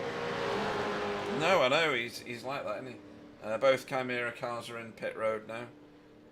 So there's only Ant Woodward not pitted. Is he gonna manage to get a lap lead? Yes, he is. I think generally speaking, if you want to know what the best pit strategy is, just watch what Tyler does. Yeah, he's it tends to be a fairly safe guide as to what the... there's a bit of a bump and run there, I think, from Adam Wright. Payback? I don't know. I'm going to do that again and watch it on board. They were side by side at the bottom of Lukey Heights. Just got a bit better drive and give me a little nudge and a turn. Not too much, but enough. Yeah, it's probably netcode. Do you think? That looks pretty... I'm pretty sure that's what Adam would say. Yeah. Right, so... Chimera cars haven't done brilliantly well out of any of that. Simon's in 7th, so he picked up 1 spot from somewhere. Oh, he picked it up from Vincent. Mistake, wasn't it? Yeah. I'm surprised Simon pitted 1 lap after those guys and didn't do the complete opposite. Yeah. Strange one.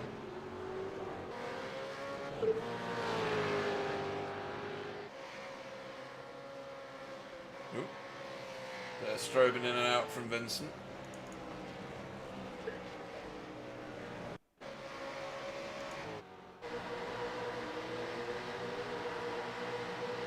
Watching just what Vincent did to end up so far back. He's just drifted on at turn 1, sailed it into the outback and slowly brought it back to the racing line reasonably well.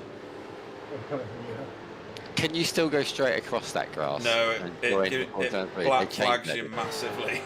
Yeah. That used to be quite a big thing, didn't it?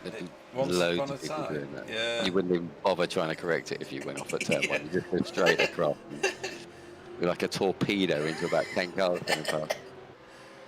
Wobbly did that to me once in the TCRs. I think it was in a practice session, to be fair.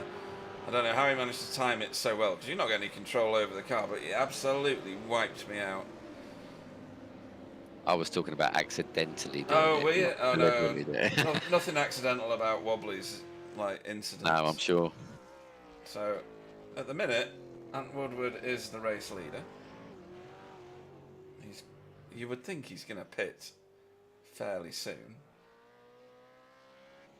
No, he's going round again.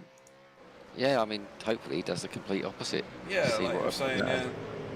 Depends what the drop-off is. I don't know much about the lap time, or you guys will probably have the lap times up there. Has he had a lot of drop-off on the tyres? Sorry, let's get the last time on the screen, and then we can at least see how they're comparing as we go. 129 is a good lap, a very good lap actually. 129.3.2. What's the fastest lap of the race? 129.27. Adam Wright last lap round. Yeah, so he's a good second and a half slower. That's he probably should have pitted. But he's made his bed. He's got to lie in it now, probably. Yeah, See how it plays out. He's hoping for a red flag. I mean, this is technically, obviously, for the lead of the race now. No Vincent anymore. Simon Trendle's back in 7th. Jamie Wilson, who was on the front row at the start, he's all the way back in 9th. Nikolai, we saw have trouble. He's back in 10th. And this is Kenzie, who you said a minute ago, Clyde, don't rule him out for a win. Yeah. I think you're right on it. It's very difficult when those two are in front of you, though, because they do work as a team. Yeah, it's a wall of green, isn't it?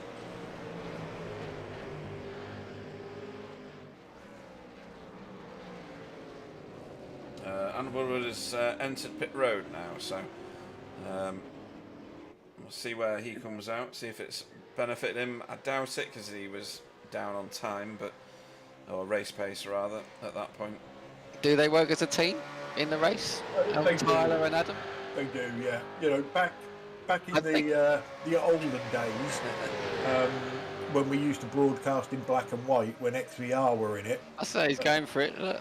At least if XVR were up the front, you was always, there's always a blue on blue chance. I don't know.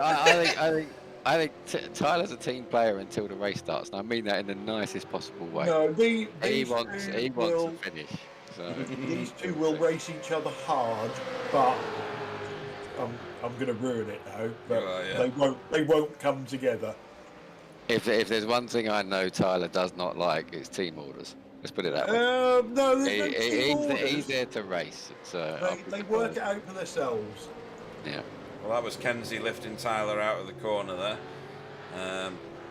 His next target is Adam.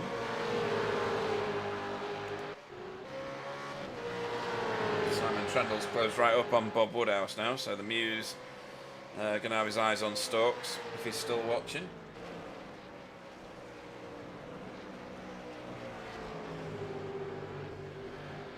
Trendle's got a lot to do if he's going to win this, isn't he? Yeah. He's got a lot. He's a long way behind. Kenzie's pitted, hasn't he? Yeah, They're all yeah. pitted now. Yeah, so he's got a lot of work to do to get to the front now. And it surprises me because in other races this season he has like the Mew is still there, by the way. Ooh, this is getting tasty now. Oh, that was a bad camera to go to. I didn't know he'd pop out that soon on the straight. He's not managed to do anything there, has he? Again, the inside line's not the optimal. Yeah. Adam was smart, not defending into turn 1. Oh, he's got a lot of wheel spin leaving whatever that turn's called. Southern. It was the wind. Yeah, he's driving in shorts, is he? It looks like he's got a lot of pace, Kenzie, though. Oh, he has, yeah. Adam needs Tyler to start having a go like that. That'll help him out a bit. Adam's moved over to... They basically blocked him then, didn't they? Pretty much, yeah.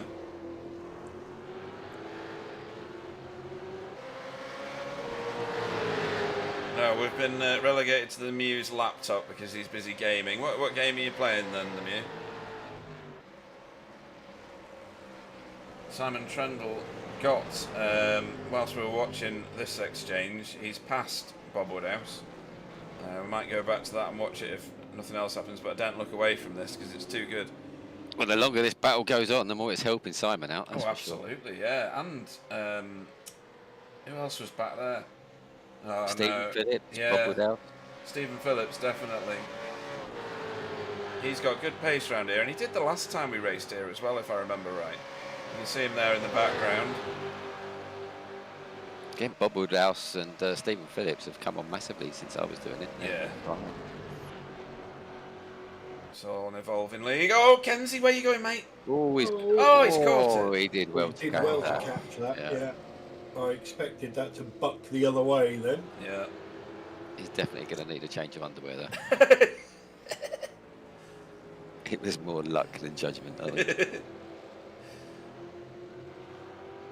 a fine line between hero and absolute mullering crash, isn't there, in this car? More than many others. You know, as that happened, there was probably a lot of shouting going on at the same time. And then a lot of relief when he kept going, stayed on the track. And the one thing that really affects these cars, and I think it always has done, something like that really heats up your tyres to the point where they become just mush. And actually, he might have got away with that because the slide was pretty much on the edge of the grass, wasn't it? So the tyres were on the grass at the time rather than heating them up on the track. But and when he come back on the track, he pretty much gripped up. So yeah, I wonder how much that effect still has. You know, running your tyres on the grass, does it still cool them dramatically? I don't think so. No. I think they solved it. I didn't know a lot about it when it was a thing, but I don't honestly know the answer to that. But I think they sorted it out pretty quickly. So that was Tyler taking second place while we were watching that battle with Jamie Wilson before.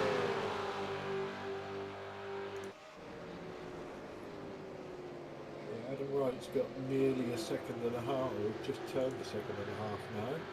This is going to be a bit of a big group very shortly, though, isn't it? I mean, with Tyler and Kenzie having a bit of a scrap and letting Adam go, Stephen Phillips, Simon Trendle, Bob Woodhouse, and I think, Vincent's still a little bit in the distance there. I've got a strobing Kenzie, so I'll choose somebody else to go on to. He's got a really dodgy connection to the server, I think. It's almost like me, isn't it, Johnny? Do you remember that? When was that? There's been so many incidents with you, Peter. I'm not sure when it was. Yeah, dear. I thought I never used to see you because you was at the back. And you honestly said because you were blinking. Yeah, I was out in front. You were really running in second at first. Yeah. We just couldn't see you because you had a terrible internet when you was lapping him. Yeah. I think he'd crashed by then, Clyde. Oh yeah, yeah. We are talking lap 2. Why do I do this again? I was going to say something, but I didn't want to. Yeah, I'm sure.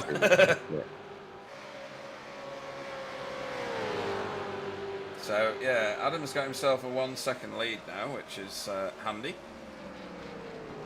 And then the next 3 are a bit split up at the minute, actually. So, Tyler's got himself a little gap of his own over half a second. Kenzie's got similar. And then these 2 are thrashing it out just behind. So, yeah, this is falling into Simon Trendle's hands, as Johnny said. Don't know how far forward he can go. We've still got 20 odd minutes to go. Well, I think the answer is the next 3 cars are going to be difficult.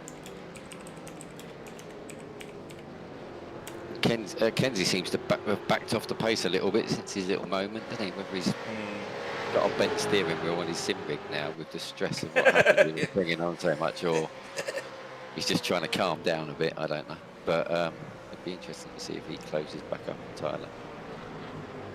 Again, he's just trying to move the lump from the back of his underpants.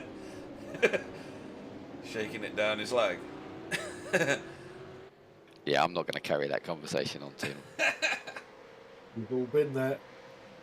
I think Kenzie can have a wobble if it gets racy.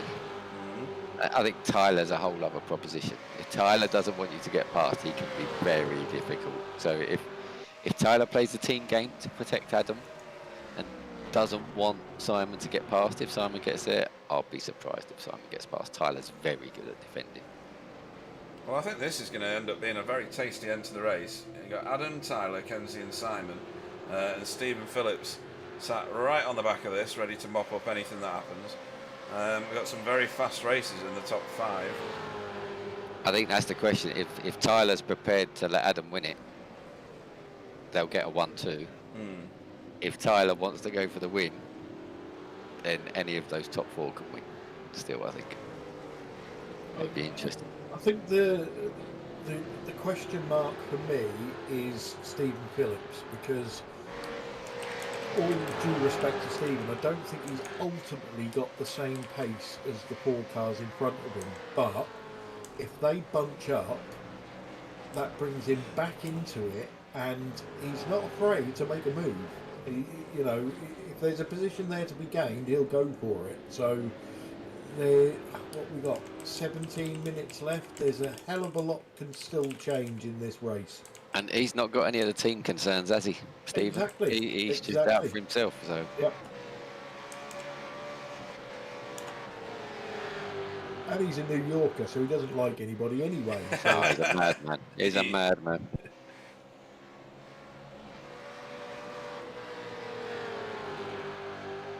So Tony Clewiston, one of the fastest guys in practice and quali, is back here in 9th at the moment after what happened earlier. Again, another race, Clyde, where it's going to, if it finished like this, it's really going to upset the points. Yeah, it's, like I say, that battle for second position at the moment, it's just changing every race, isn't it? Who have you got at the moment in second in the series, second and third? I think it's Adam and Tony. Okay.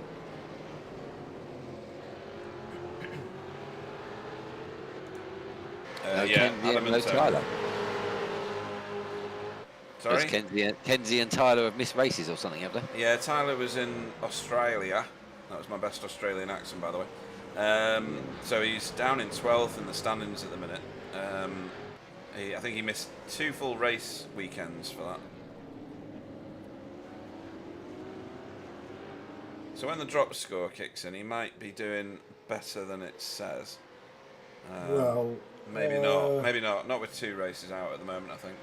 Yeah, he's still, well, leading up to tonight, even with the drop scores, he was still 330 points behind Simon. Right. Yeah, that's a massive chunk, isn't it? Yeah.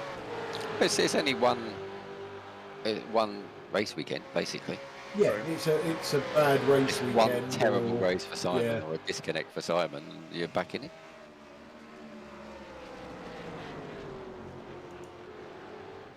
Ooh, Kenzie.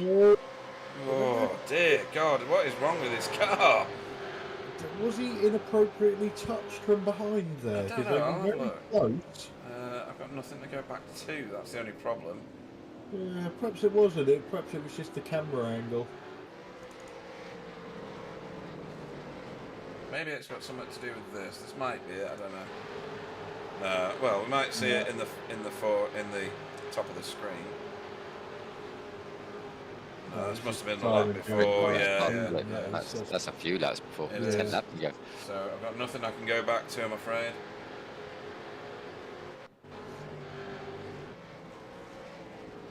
Let me have a look at the naughty boy scores. Yeah, nobody's got any worries on incident points, which is good.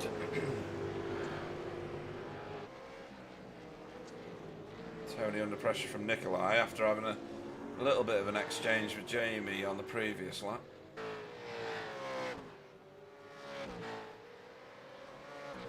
I've got Greg Carr went off track and JB went off track at exactly the same second. And neither of them have got a thing saying they came back on. Perhaps they're still in the grass.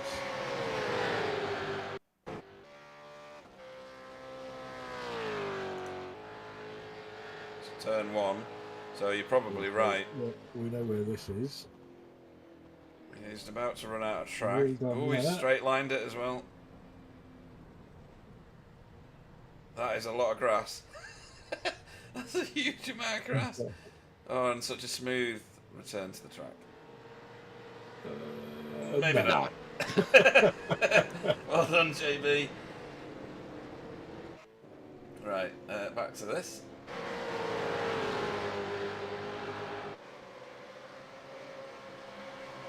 So everybody's holding station pretty much here, aren't they? After that little incident with Kenzie and Simon, yeah. I don't know if Simon tapped him and backed off, but he seems to have dropped a bit back, didn't he? Not catching up quite quick. Yeah, they looked really, really close, and then you see Kenzie wiggle. It wasn't. I don't think if they touched. I don't think it was a tap. It was more of a, you know, when the front bumper slides laterally along the rear bumper of the car in front. You mean they touch? You mean? Yeah. Yeah. Not banging into from behind, as in, you know, one's trying to turn in one direction, but the bumpers are hooked. I think on iRacing sometimes that can be worse. Yeah. That sort of contact. Interestingly, I think Tyler's catching back up to Adam. Be interested to see what he does there. Yeah, it's only half a second now. Kenzie's quick, but he just makes the odd mistake, and that's especially when somebody's away, which, yeah. If Simon can get past quickly, he's got a chance of catching, I think, up ahead, but it's not going to be easy because Kenzie's a fighter, that's for sure. Yeah, And he's running out of time as well. We've still got 12 minutes, but the longer he spends behind Kenzie, the less likely it is that he's going to get anywhere near those two green cars. And he's going to have to be aggressive, so it's not going to be kind on his tyres if he wants to get past, so that's going to punish him as well, even if he does get past, I think. Unless Kenzie makes his own mistake and just goes off somewhere. That's probably his best chance of trying to force that. just keeping one eye on this battle. Tony Clewiston, I think his tyres are shot. He's let Nikolai go about a lap and a half ago, so that he can have a go at Jamie Wilson. Leadfoot Clewiston. I think he pitted earlier than everybody else, didn't he? Oh, he did, yes. Because he had that off. Yeah. He was on the first lap along with whoever it was. Oh, Kenzie's gone defensive. Yeah, this will that's be a interesting. mistake. No, but he's done the foggy and run out wide. Yeah. That's the only way to defend there, isn't it? Yeah. You've got to take the line away from the car behind.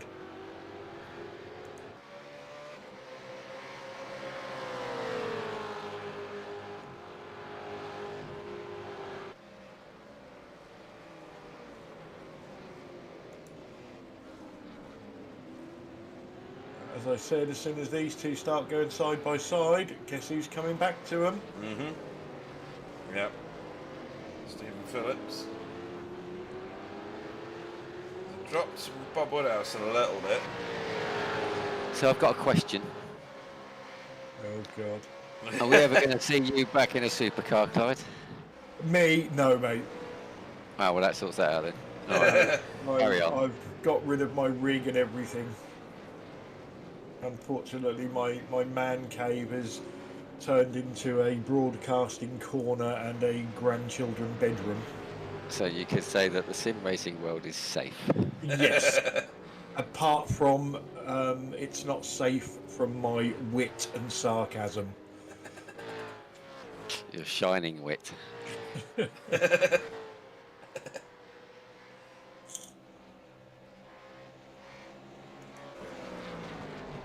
I don't want to ask Pete. I'm scared he'll say yes. I don't think V8s maybe anymore. Although I'll have a go at the next gen or gen. What is it? Gen 3 is it or something like that? That were rumoured to come out in the last week 13, but didn't show. Yeah, I think that's going to be more towards the end of the year. I think we'll get rain before that. Yeah. End of the decade, maybe.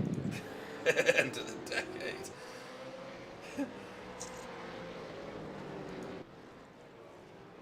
Nikolai. Oh, I was getting a bit nervous then. He looked like he was straight lining into Jamie Wilson. That didn't happen.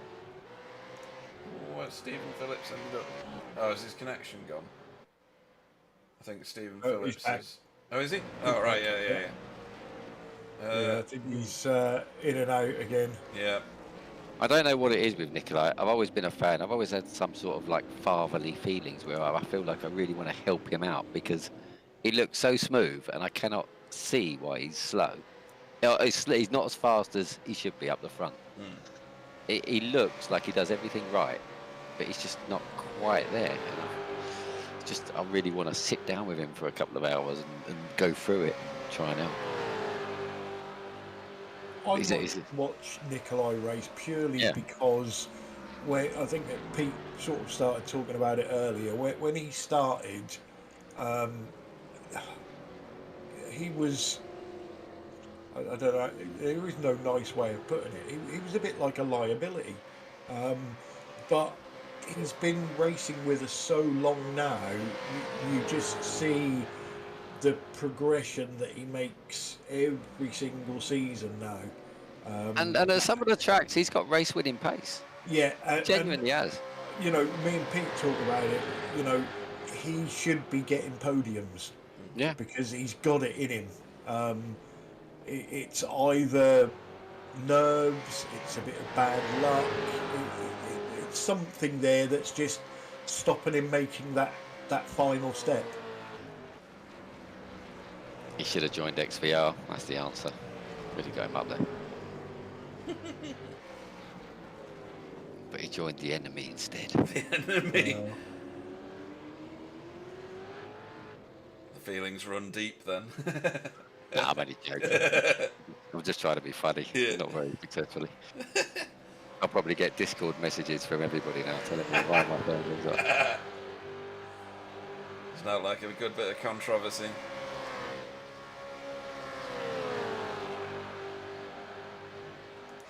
The Muse says he thinks Tyler wants the win. Tyler's certainly putting some moves out there, but it's all coming to nothing at the moment. As Nikolai, I don't know who the Mew is, but I agree. Stephen Phillips' connection has finally gone. It's only a matter of time, I think. He's filled up my event tracker with everybody passing him and then him passing everybody else and then the reverse of that, so I can't see anything anymore. Keep one eye on this battle, or these two battles actually, these are paired off. I want Adam to fight it, not to stop Tyler winning, but I want the two behind to catch up. It'll be a hectic couple of laps if they catch. And they will catch if these front two start fighting.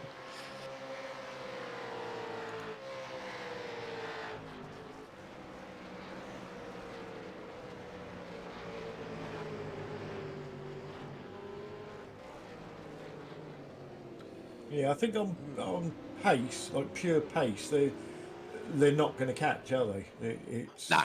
They're all matching each other's lap times. We had a 30.4, 30.3, 30.4, 30.3. I think Simon could have a bit more pace, but it's too late now. Unless those front two start battling, and even then it's kind of close now. Vincent's caught with Bob Woodhouse finally. That's been on for a while.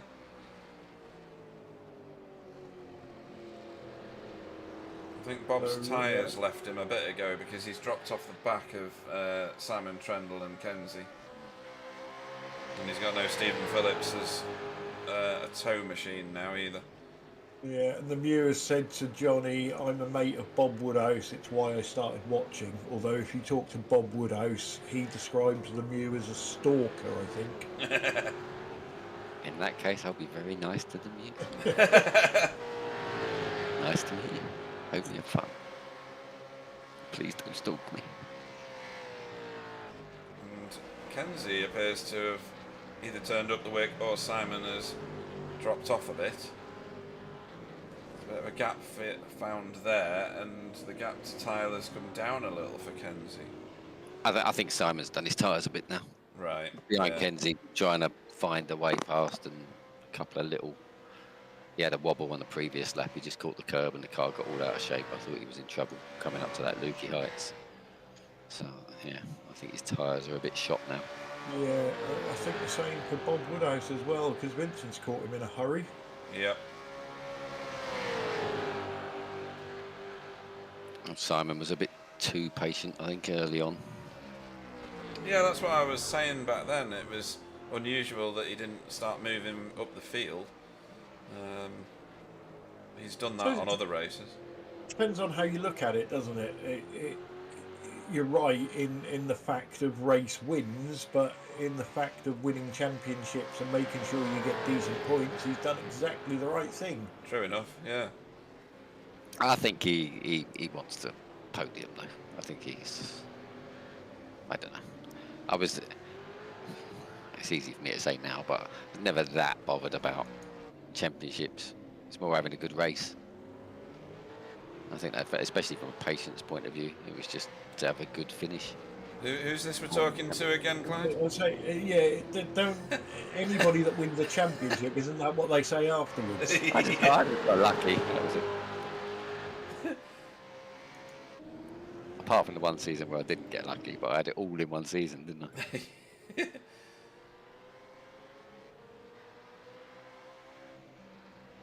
The Mew says he's too lazy to stalk anybody, and in fact he wants a stalker himself so he can send them to the shops. He's that lazy. That's funny. I like that. Okay, so this is the penultimate lap they've just started. Okay. That's second from last, Pete. Yeah. I just googled it. It's fine. I got a feeling we might see a mistake from Kenzie. I don't know why. Probably completely wrong. I reckon Trendle might get him. Well, Simon is certainly going to put as much pressure as he possibly can on, isn't he? But Kenzie's he's not going to catch the two in front, so he's just got to look forwards, not backwards, and run his lines. Ooh. I thought I saw that in the corner of my eye. Which is Vincent closing heavily.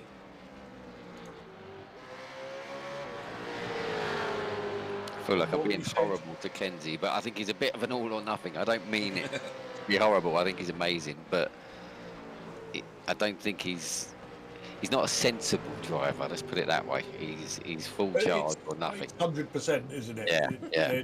He doesn't back off. So it'd be interesting if he's looking in his mirrors. I think Simon needs to get a little bit closer to force that, but he's there or thereabouts.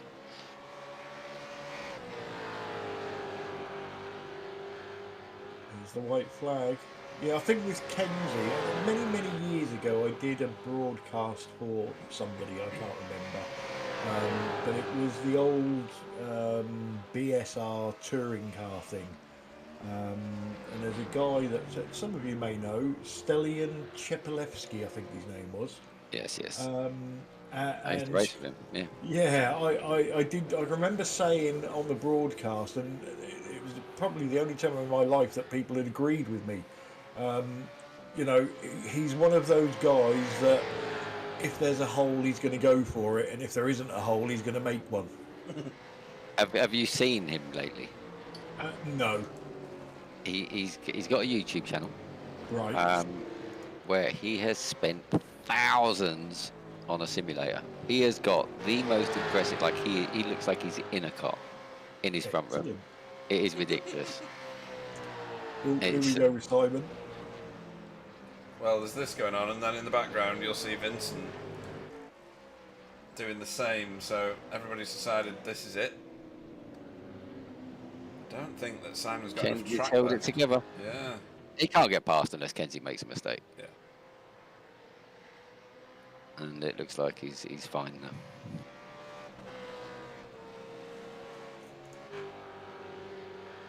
Obviously, if I didn't say anything, Kenzie would have made a mistake. So Because Adam Wright takes home the win in the feature race. Well done, Adam.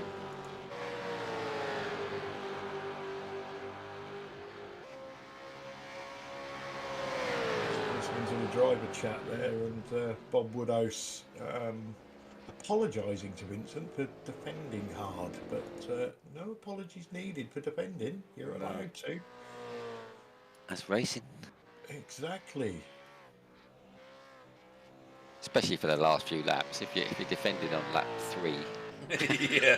then all right, maybe an apology. But There's nothing wrong with that.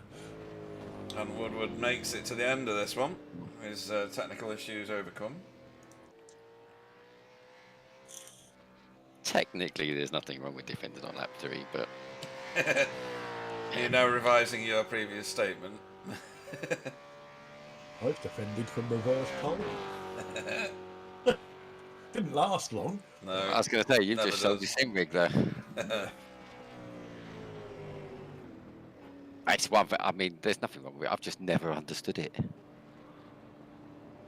We're defending for like 20. I do this endurance racing, and people are defending for 30th place on the second Yeah. lap. It's just like, really? It's a 3-hour race. I know, it's crazy. Right then, so.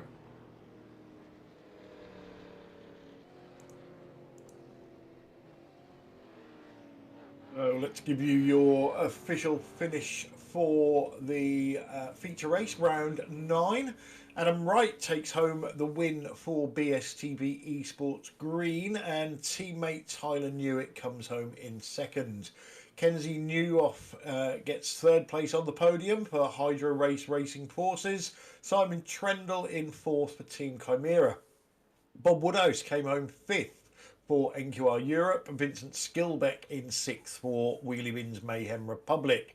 Jamie Wilson came home seventh for Team Chimera, and Nikolai Bogotyrev eighth for NQR Europe. Tony Kloosterman ninth, Never Quit Racing, and rounding out your top 10, Alex Civillano Ledo for Hydro Race Racing Forces. Ant Woodward 11th, NQR Europe. Greg Carr in 12th for Never Quit Racing. JB Dejoux 13th, BSTV Esports Blue. Stephen Phillips classified 14th for Dash Hound Racing. And Ivan Batman's 15th for Track Velocity Racing. Let's go at Johnny first. What did you think of that race as you managed to watch it all? Yeah, good race. Nice and close field, like I said. That's probably the biggest standout, is that everybody really is quick, and there's not big gaps between people anymore. And yeah, it's impressive to watch. Yeah. Nice to Pete? see Adam win as well. You know, I think yeah, it's when he won was. the last one, but he's been a little bit off pace the last few I've seen, and it's nice to see him win a race. He's definitely got the ability to do it. Oh, he certainly has, yes. Pete, standout moments for you? Standout moments. quite a few in there. I love it when they get down to their paired off racing, but it's trouble for the cameraman, if you know what I mean. Trying to keep up with who's doing what and when. I think seeing Nikolai doing so well at the start of the second race, up until the point when he wasn't, was very reassuring for his future. And like you've both said, he's got loads of potential now. I think those two are the standouts for me. Just seeing how close the racing is and seeing Nikolai so competitive. It's really, really good to see, really healthy for the league. Yeah, definitely echo both of your thoughts there. Two, for me, very different races, but both equally entertaining. Right, let's get some interviews underway, shall we? And we haven't got Simon Trendle yet, so let's bring in race 2 winner, Adam Wright. Welcome to the booth. I can't hear anyone. Excellent. Pete. Hello. I think it's Adam's end, not mine. Oh, I can hear you now. Ah. Can you hear me?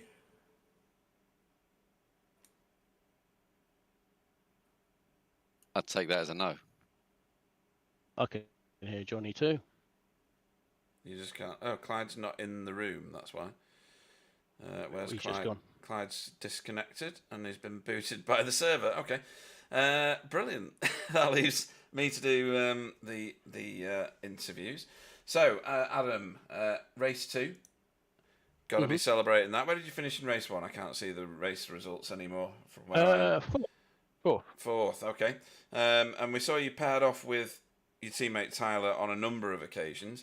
Quite forceful racing from everybody around you, and you had Kenzie in close company on a number of occasions, Simon on other occasions.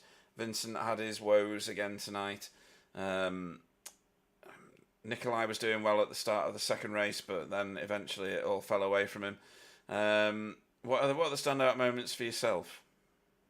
Quite a few, really. I mean, I made some real nice moves, which always feels good. Had pace, struggled for pace towards the end. But then I found a little bit towards the end as well, which made me feel good. So yeah, overall second race was awesome. First race was good. We had a good few battles. And I got fortunate in the first race. And kind of fell asleep at the wheel and just shot off to the left. I know, yeah. That was weird. A few people done the usual, get a little bit too wide, and that's it. They're gone for 10 days, kind of thing. Yeah. So yeah, a little bit fortunate in race 1, but yeah, race 2 felt like I earned it and yeah, deserved that one. Yeah, without a doubt. And we've got Johnny in the booth, who's been with us for the whole of the second race. I was just going to say hi, Adam. Johnny. A good question for you. It's you haven't really been up on a podium recently from the races I see. So is this the return of fast Adam and the start of a little charge for the championship? Do you know the problem is everyone is fast? I mean, you see the qualifying times. You just won the race, Adam. You just won the race. Well, yeah, but on the reverse, the reverse pays more, but the sprints where the fast people win.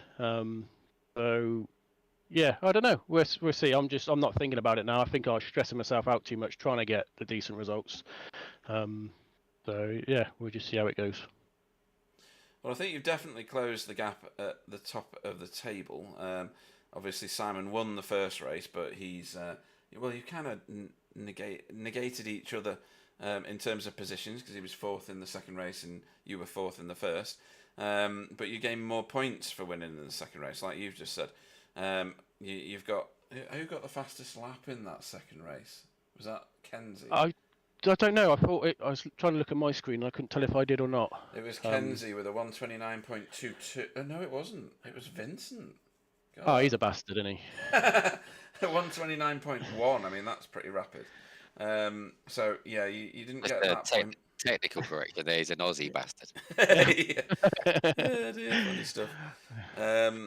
So Clyde's mic has crapped out. Is his term? I'm not going to tell you who the vote was. No, I have to now. His vote goes to you, Adam, for driver of the evening. Do you know what? I think that's my first driver of the evening vote. Probably. You're not the most Because liked you're always person. rubbish. Probably, yeah. I'm only joking. I'm not. Anyway, but yeah, great racing tonight. Anybody you want to shout out to before we let you go and celebrate? Everyone I raced with again, awesome racing.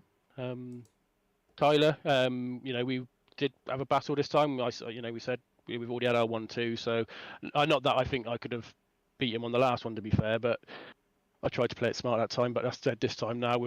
Let's go racing. Put the move on, but then he did play the team game a little bit when Kenzie and Simon were closing up. So big thanks to him for letting us pull the gap again and go racing for the last couple of laps. Yeah. JB for being you guys in the booth for making it awesome. And yeah, I suppose I got one question. You back next season, Johnny? Not if you're as fast as that. No. Oh, come on. Chris is coming. Chris is coming back. He's promised. Oh, well, that's it. I'm definitely not coming back. I will see. We'll see. And I'll come back when you win the championship. Oh, well. There you go. So, good. Yeah, Then, isn't it? get me in smooth and I'll be back next season. Well, I'll see you never then. No, you'll see me before then. Cool. Well, cheers, guys. Well done, Adam. Yeah, well done, Adam. See you next time. Yeah. Right then, Simon Trundle has joined the chat. So we shall bring in our race 1 winner and fourth in the second race. Simon Trundle, good evening. Good evening. So that dual performance won't have done your championship any harm at all. Adam, being the closest to you, we've just described the situation. So you kind of nullified each other in terms of race positions because you matched each other, but Adam probably won out a little bit because you get paid a bit more points for the feature race. Some very heavy racing. I was surprised in the second one. Well, we'll come to your ridiculous victory in the first one in a second, but I was surprised in the second one you didn't move forward faster at the start. Is that as Adam said, because everybody's so quick, or were you playing a particular strategy? I was trying a strategy and it didn't pay off, to be honest. Okay. I looked at the results of the first race and I saw that basically the whole field was within a couple of seconds. I thought, right, the whole thing is just going to be a pack. Mm-hmm. So there's no point me barging my way through it because it's just going to evolve in instance. So I fuel saved it. But it didn't work out that way, and the field spread was like 8 seconds, and that was way more than I actually managed to fuel save. Right. I fuel saved about 5 seconds worth, so I lost 3 out of it, which is about what I came out behind the pack, and then I had Vincent torpedoing across turn 2. Yes. When I came out, which lost me enough seconds. I was about 4 seconds back. Yeah, and that was literally it. I was sat there, just didn't want to get involved. I didn't want to slow anyone down, but everyone was. I was expecting it to be single file because of the draft. And it wasn't. It splintered, and that just ruined my strategy. And that's my fault. Should have tried something else, but no, I stuck with it. Hi, Simon. It's Johnny. Hello. Still scared of me. Yeah. So we were quite surprised to see you come in sort of one lap after everybody else for the pit stops. Was that? Were you getting a lot of drop off on the tyres on the lap times, or was it not worth staying out longer? Yeah, I didn't want to run long because unfortunately the track temperature, while it's going up, the tyres don't last long enough to make it worthwhile going longer. Yeah. I know I could have pitted on the same lap, but I had clear air and I wanted it, and then I was going around that lap going, actually I'm not making that much time here. I need the new tyres, so I bailed out of that strategy. I made a second wrong call, but at least I fixed that one quicker. Yeah, I was hoping we were going to see you go long, but obviously I wasn't sure what the drop-off was on the tyres. But if I had gone long, I'd have had more cars to pass. Yeah. And that would have killed it. And as you saw, Stephen and Ant, was it? Yeah, I think, Ant went, yeah. Who I did pass, were accommodating Kenzie's not going to be that, and neither is Tyler, and neither is Adam if I get up that far. So, the positions I did make were because people were accommodating to me making a bit of a lunge. So, it's a tough track, and I don't like it very much either. But we still had 2 good races, mate. Yeah, I didn't make a mistake. I only got a 4X because of Kenzie's wobble on the exit of turn 2. Otherwise, I was no off tracks through the whole thing, so I was keeping it clean as well. But I'm disappointed, but that's because of me. So, I wanted to see what I could do, but I made a mistake. So there we go. Yeah, no reason to be disappointed from my perspective, because if I finished even 10 places back from where you were, I'd still be happy. Next time out, we've got Magny-Cours for the endurance round, which is round 10 on April 15th. What do you think of that? It's a new track to the service. Have you raced around Magny-Cours much? I did the officials there yesterday. I haven't quite grasped it yet, but it's more fun to practice than this track was. So I don't mind driving that and figuring out why I'm going wrong at the moment. Mm-hmm. Okay. And it's got some fun chicanes, so 2 wheels. Yeah, and some pretty tasty curbs as well, which this track doesn't really have, or rather it does, but you don't hit the big curbs around here too often, if you're doing the lap right at least. So yeah, Magny-Cours next time round. Anyone you'd like to have a shout out to before we let you go? Yep, to you guys for broadcasting, running the league, all that sort of stuff. Everyone who turns up to race it, because obviously it's a difficult car, but people turn up every week. It's not as big as the field was last season, but there's still a field, and it was tightly packed there because, as I said, the top 10 in the first race were like 8 seconds apart. So after 30 minutes, so that's good going. And suppose shout out to Jamie's headache for making him be quiet, I suppose. Right, that explains that's his excuse for tonight. sucking. Right, but on the flip side, having a headache did make him get good starts. Yeah, his second one was a little slower than everyone else, but it was better than what we've seen him do in previous races. So yes. Yeah, So bring on the headaches. Yeah, I'll get a baseball bat next 2 weeks. Yeah, maybe if he can get a migraine, he might win. I thought so. He actually had a headache. I thought that was a nickname for Nikolai or something at that point. Battling with the whole race, but no. Get well soon, Dave. Yeah, absolutely. Get well soon. In that case, we'll see you at Magny-Cours, in the V8s at least. Simon Trendle. See you then. Right then. Who should we bring in next? We'll bring in Tyler next. Good evening, Tyler. You are in the presence of me, the not so great, and Johnny Brandon, the great Johnny Brandon. I'm aware. I have a gripe with Johnny because he's being incredibly unfair to Adam. I was listening all race. You're talking about how he hasn't been running well. We got a 1-2 last time out at Mid Ohio. I didn't watch the last race. Double podium at. We both got a double podium at Detroit as well. So Adam's been right on it this season. I remember when I was there, Adam was right at the front winning races, and then he just went off the boil a little bit. I didn't mean to be nasty. I think he's great. I think he should be right up there. Yeah, no, it's he's been putting in the work for sure. So race 1, you finished in, was it 3rd? Yes. Yes. Yeah. So a double podium for you this evening. I was just trying to do the maths on my SDK screen, and my brain just went, "No, you're not doing this. You're gonna have to phone a friend." And yeah, race 1 was quite a hectic, as you'd expect it from a sprint race. Hectic race to the line. You played quite a calm game between you and Adam in that one. He finished in 4th behind you, and then in the second race, you kind of got to the front quite quickly, I think. Well, that's what it felt like. Adam definitely did, obviously, because he was like off and away with Nikolai right at the very start. You played a little bit more slow, but you got out of the trouble quite early, which I think has done you well in this one. Yeah, I was saying in the waiting room, I've never felt as good about my braking performance as I did today. I think I made somewhere like 4 or 5 moves between the hairpin and the bottom of Lukey Heights, just outbraking people, and that's always been, I think, where I've kind of struggled. So that helped for sure. I probably the most passes I've made on track in a feature race this season. So yeah, hard to be upset with that today. You know, I would have liked to win, but Adam had the pace when it mattered at the end, so it's hard to complain.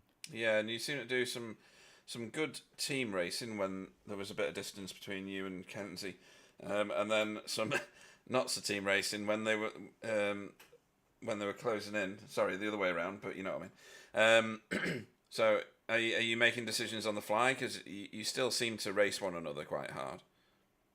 Yeah, I mean, I think, you know, when there's a clear pace deficit between us, neither of us is afraid to kind of let the other through and have a go like we did at Detroit. So I think it's you know, we have a good understanding, I think, of when we should be racing and when we should be working together, and definitely when Kenzie was going after us, it was it made sense to kind of play a little bit of a defensive role. But yeah, it was good. Kenzie was pushing hard, but I think he probably went through his tires pretty well at the end there.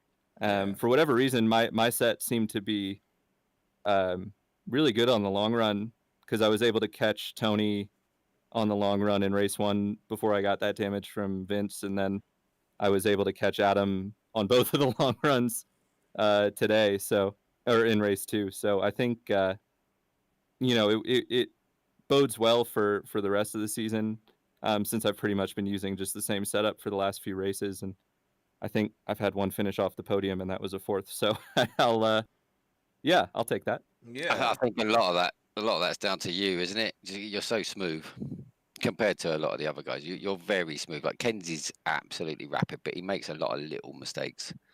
Yeah, and you're just very, very smooth, which is always going to be good for your tires. And that's I didn't used to be. I think that's one of the things that, you know, driving this car for, you know, probably 7 or 8 seasons at this point, it's you figure out at some point that you've got to drive it smooth, and then there's the process of learning how to drive it smooth and actually being quick with it. But yeah, it takes a smooth hand on the wheel, and that's something I've been working on the last season or 2 for sure. And Magny-Cours is the next destination for this series in a couple of weeks. Have you done many laps around there yet? Particularly Haven't driven in this it. car? Not even sure I've bought it yet. Okay. Yeah, we'll see. I hear the last chicane is a lot of fun. So it's a different experience.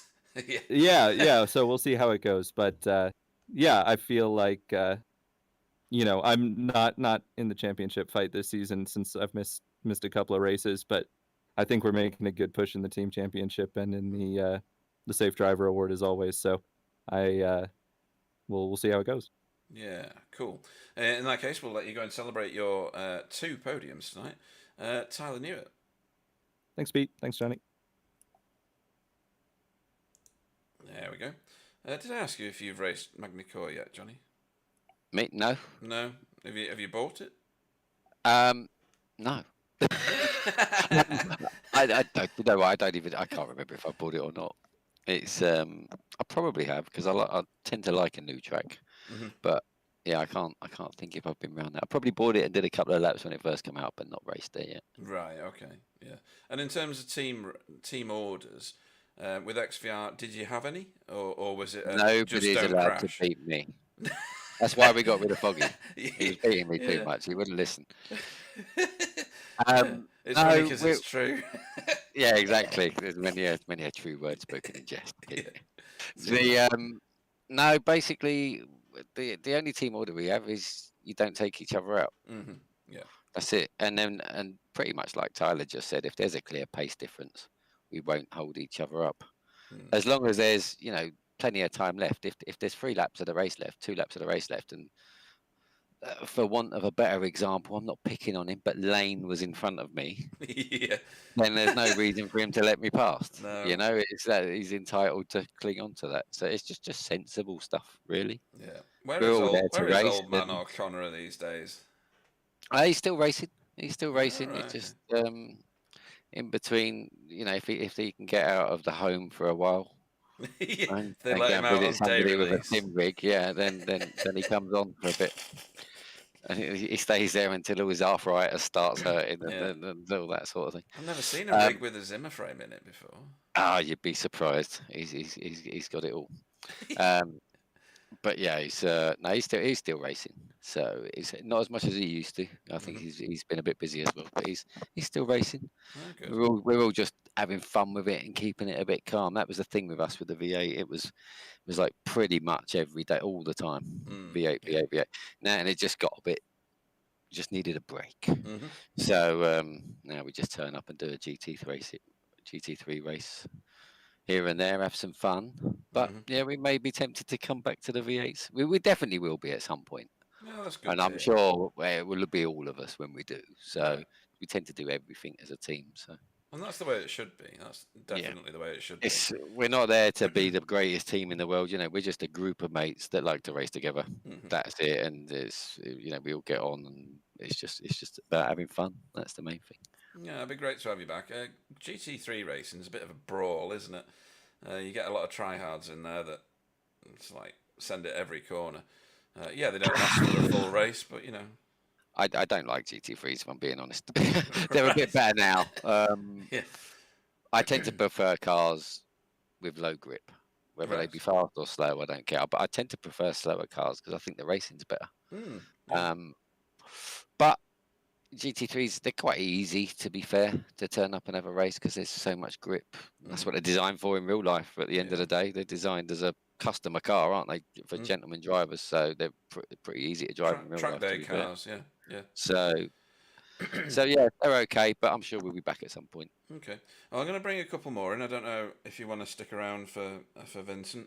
Or whether you need to get away with it being half. I'm all right, unless this is a hint, Pete. No, not at all. I'm just. I know when I'm not wanted. That's fine. No, you can stay here. We'll wake up Vincent from his breakfast.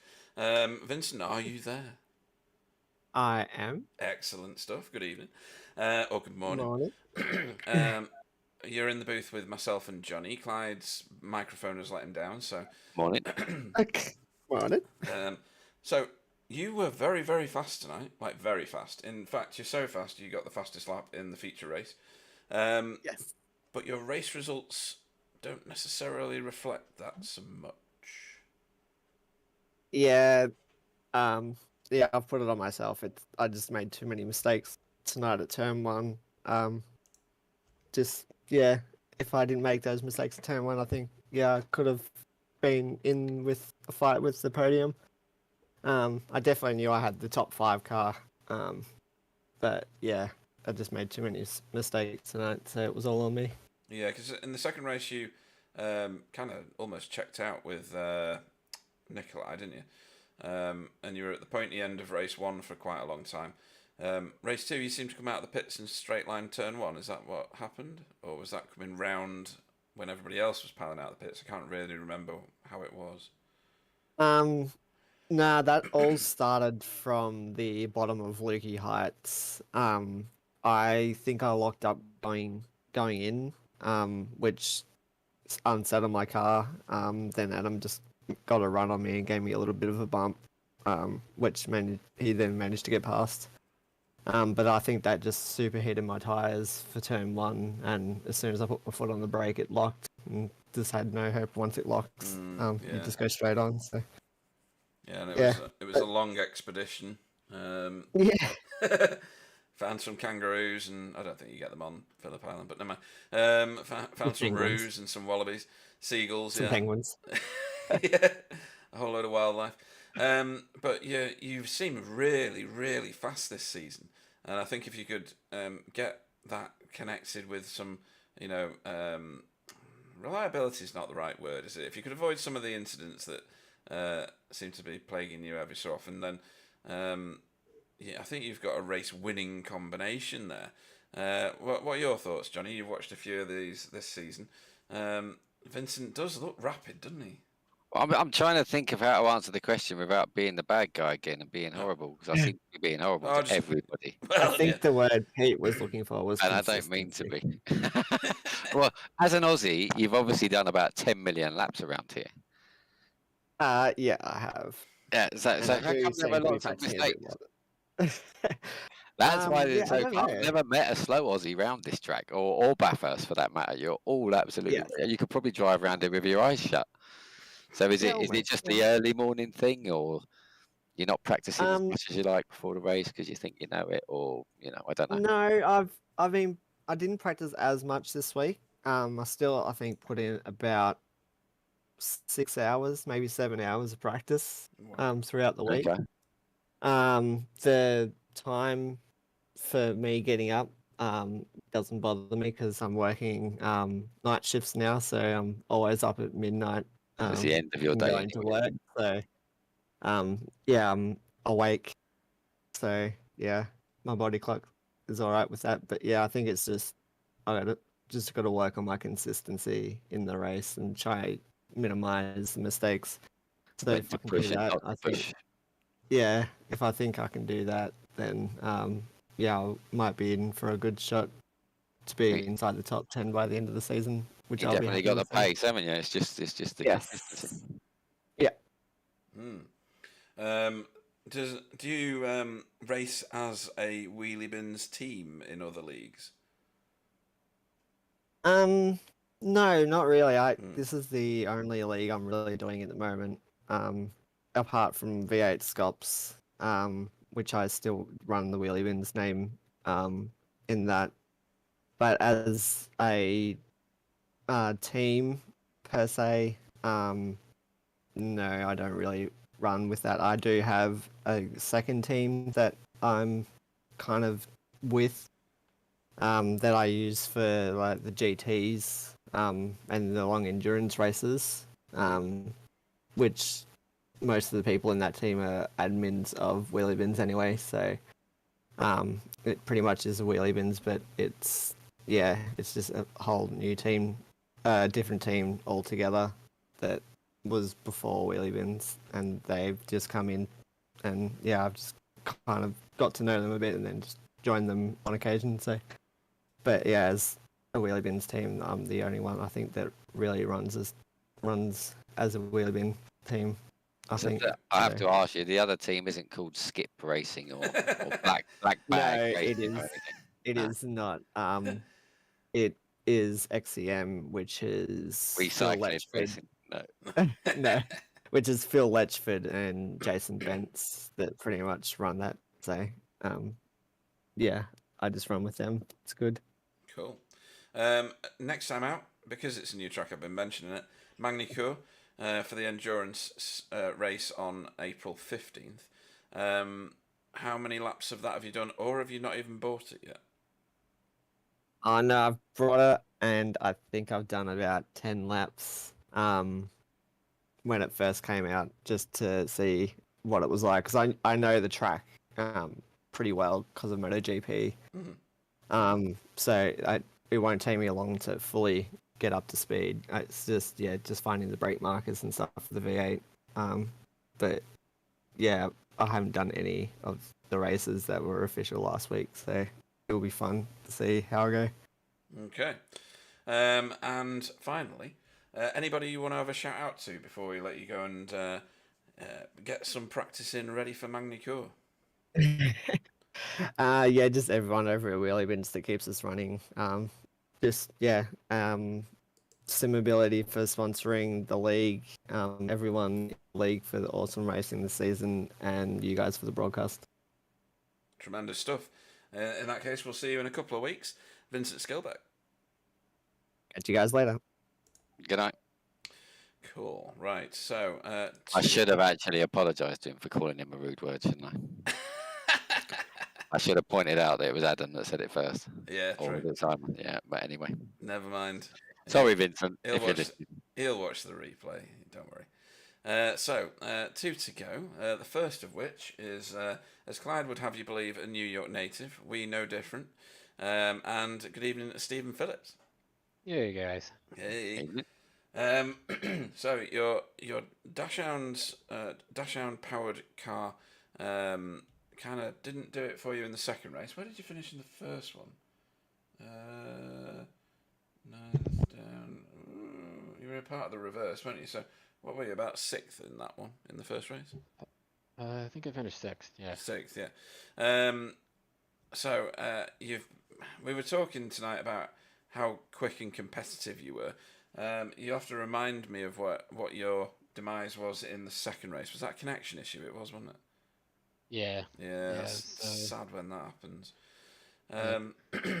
And talk us through your first race then. Yeah, I was just trying to stay under as many wings as I could in front of me. I knew I had pretty good pace, so just wanted to take care of the tires and get to the end. Because you were right up there with the likes of Adam, Tyler, Simon.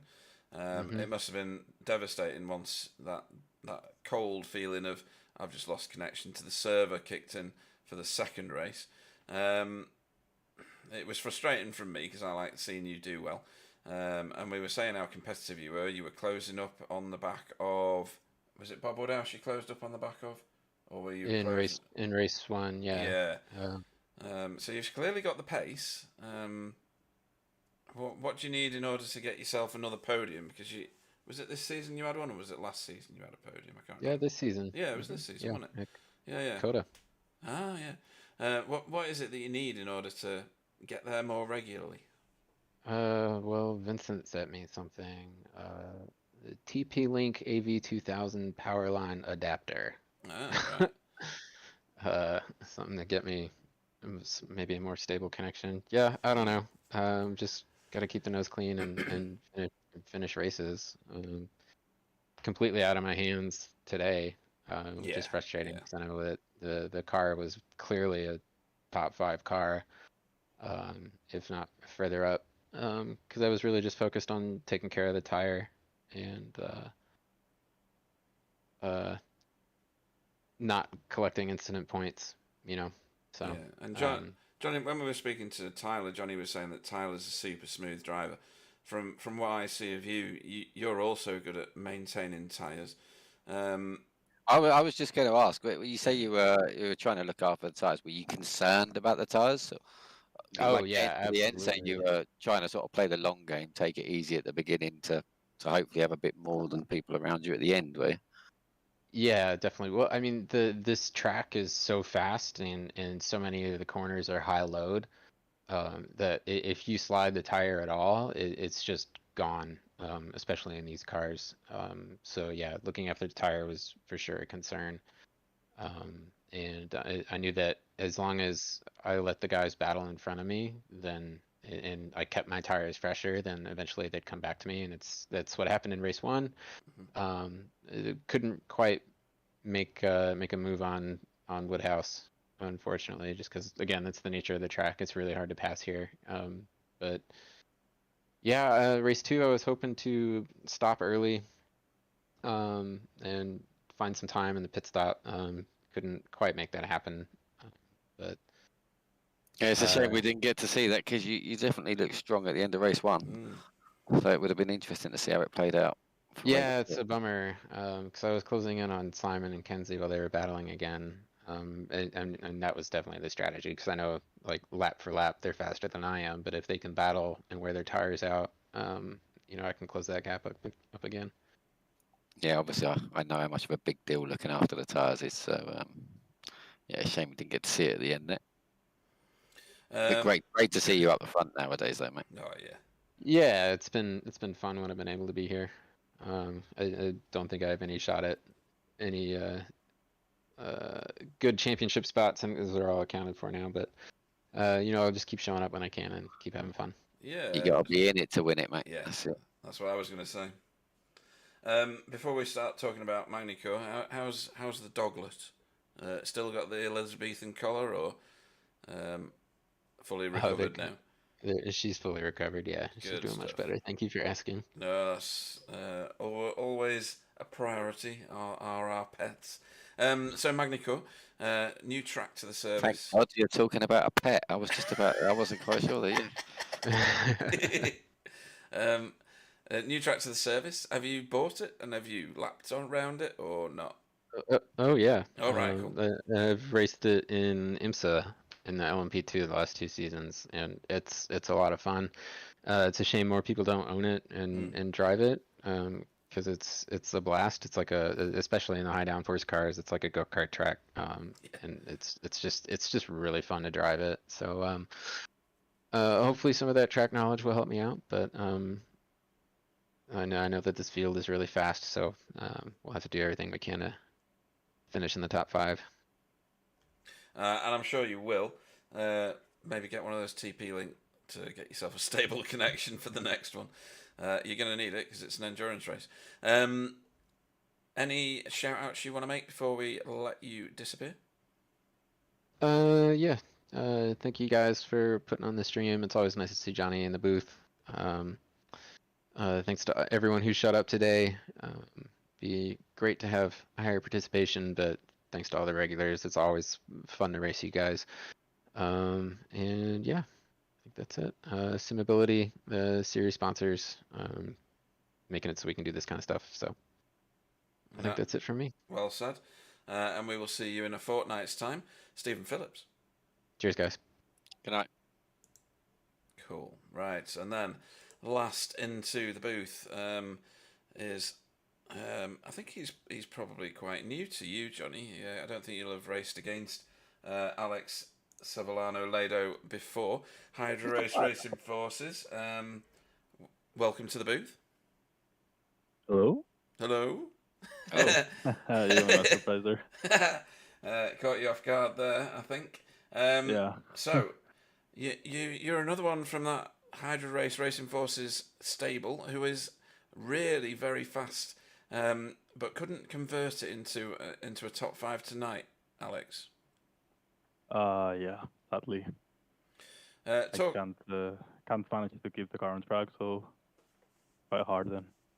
Yeah. So what do you think you need, other than probably some paid lessons from Johnny Brandon,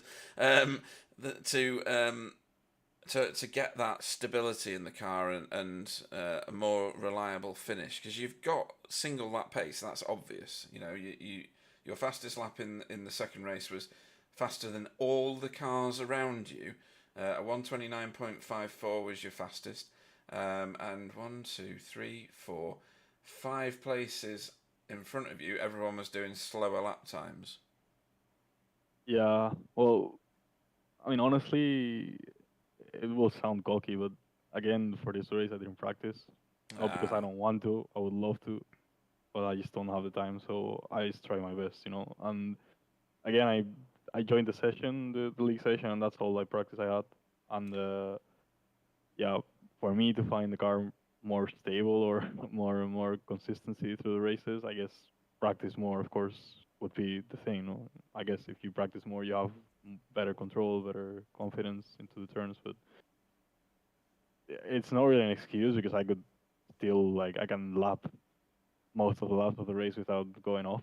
So if I can do one, I can do all of them. So it's probably more about being focused.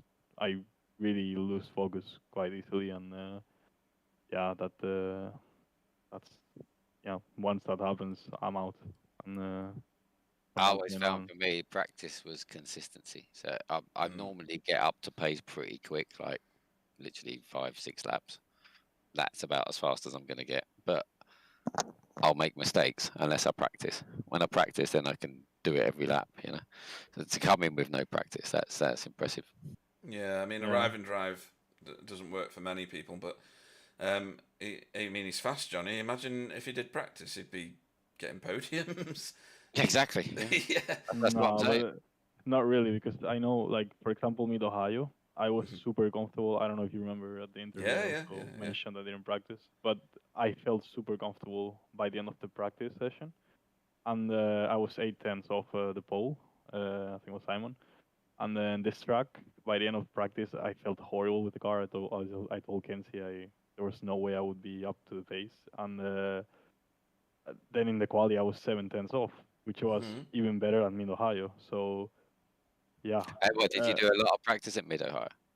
No, the same. I just joined the session, the host for the race, and that's all the practice I got. But yeah, what I'm saying is that then during the race, yeah, of course there are a lot of laps in the sprint race to get comfortable with the car, and although it's risky because you're battling others, yeah, I found I found myself comfortable with the car, and yeah, I don't think I could go much faster or whatever, maybe 1/10, 2/10, but that's like fine tuning your laps, and yeah, I don't think I could go much faster than I do already. Just that, yeah, that consistency is not there probably because of that, but it is what it is. I can't do much more. No. But to arrive and drive and perform the way you do is impressive anyway. It'd be great if you could find some opportunities to do some practice, maybe into next season, because then you could start the season in a highly competitive manner. It's I mean, great. sometimes it's not about if you don't have time to practice. Are you enjoying it, Alex? Yeah, of course I enjoy. Like That's it, I isn't think it? That's what it's all about. This league is probably the most fun I have with battling. I don't know if it was shown in the first like sprint race today, but I had an awesome fight with Jamie, I think, and Yeah, it was. Nikolai. Yeah, you were on the screen a lot. Yeah, that was such a fun and intense battle. I had like I was enjoying myself. I knew I was back in the grid, but yeah, I don't think I have more fun than racing this league. That's what it's all about. I think sometimes it's easy to forget. We'll talk about winning and competitiveness, and sometimes it's just come in and have fun. Not everyone can win. It's about enjoying yourself, and if you haven't got time to practice, as long as you're having fun, that's what it's all about. Yeah, indeed. And Magnicor, have you got the track and have you put any laps around it yet? No, not yet. I'll have to get it myself. He'll buy it like 5 Considering minutes what he's before. just said, yeah, I was going to say, have you had any practice yet before the next race? He hasn't practiced for any race so far. He's just told you for the last 10 minutes. Yeah, there's no way he's going to own the track. No, he'll buy it before he joins the session. Yeah, totally. Anybody you'd like to have a shout out to, Alex, before we let you disappear? Well, yeah, the usual. You guys, Simability. I didn't know what Simability was until a couple of races ago, so I think it's pretty awesome. And yeah, Kenzie, he wanted to give up after sprint race, but yeah, we kept the moral up, and yeah, he actually got a podium. So does Kenzie do a lot of practice? Do you know? I have no idea. Okay, I assumed you might know being in the same team, but no. Nah, I don't know. He doesn't have much time either, but I guess he practices a bit. At least he knows the fuel amounts. He helps me a lot with that, so yeah, thanks to him. And also sponsors Hydro Race and new incorporation NetLife. And yeah, that's it. Well, brilliant stuff. Great to see you racing. Brilliant to have you as part of the league.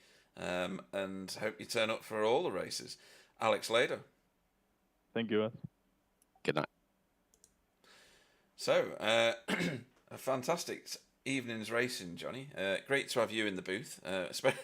Even more so when Clyde's kit betrays him. Well, that is why I didn't want to leave you on your own. I thought I'd hang around for a bit. Thank you very much. Very generous. How nice a guy I am, Pete.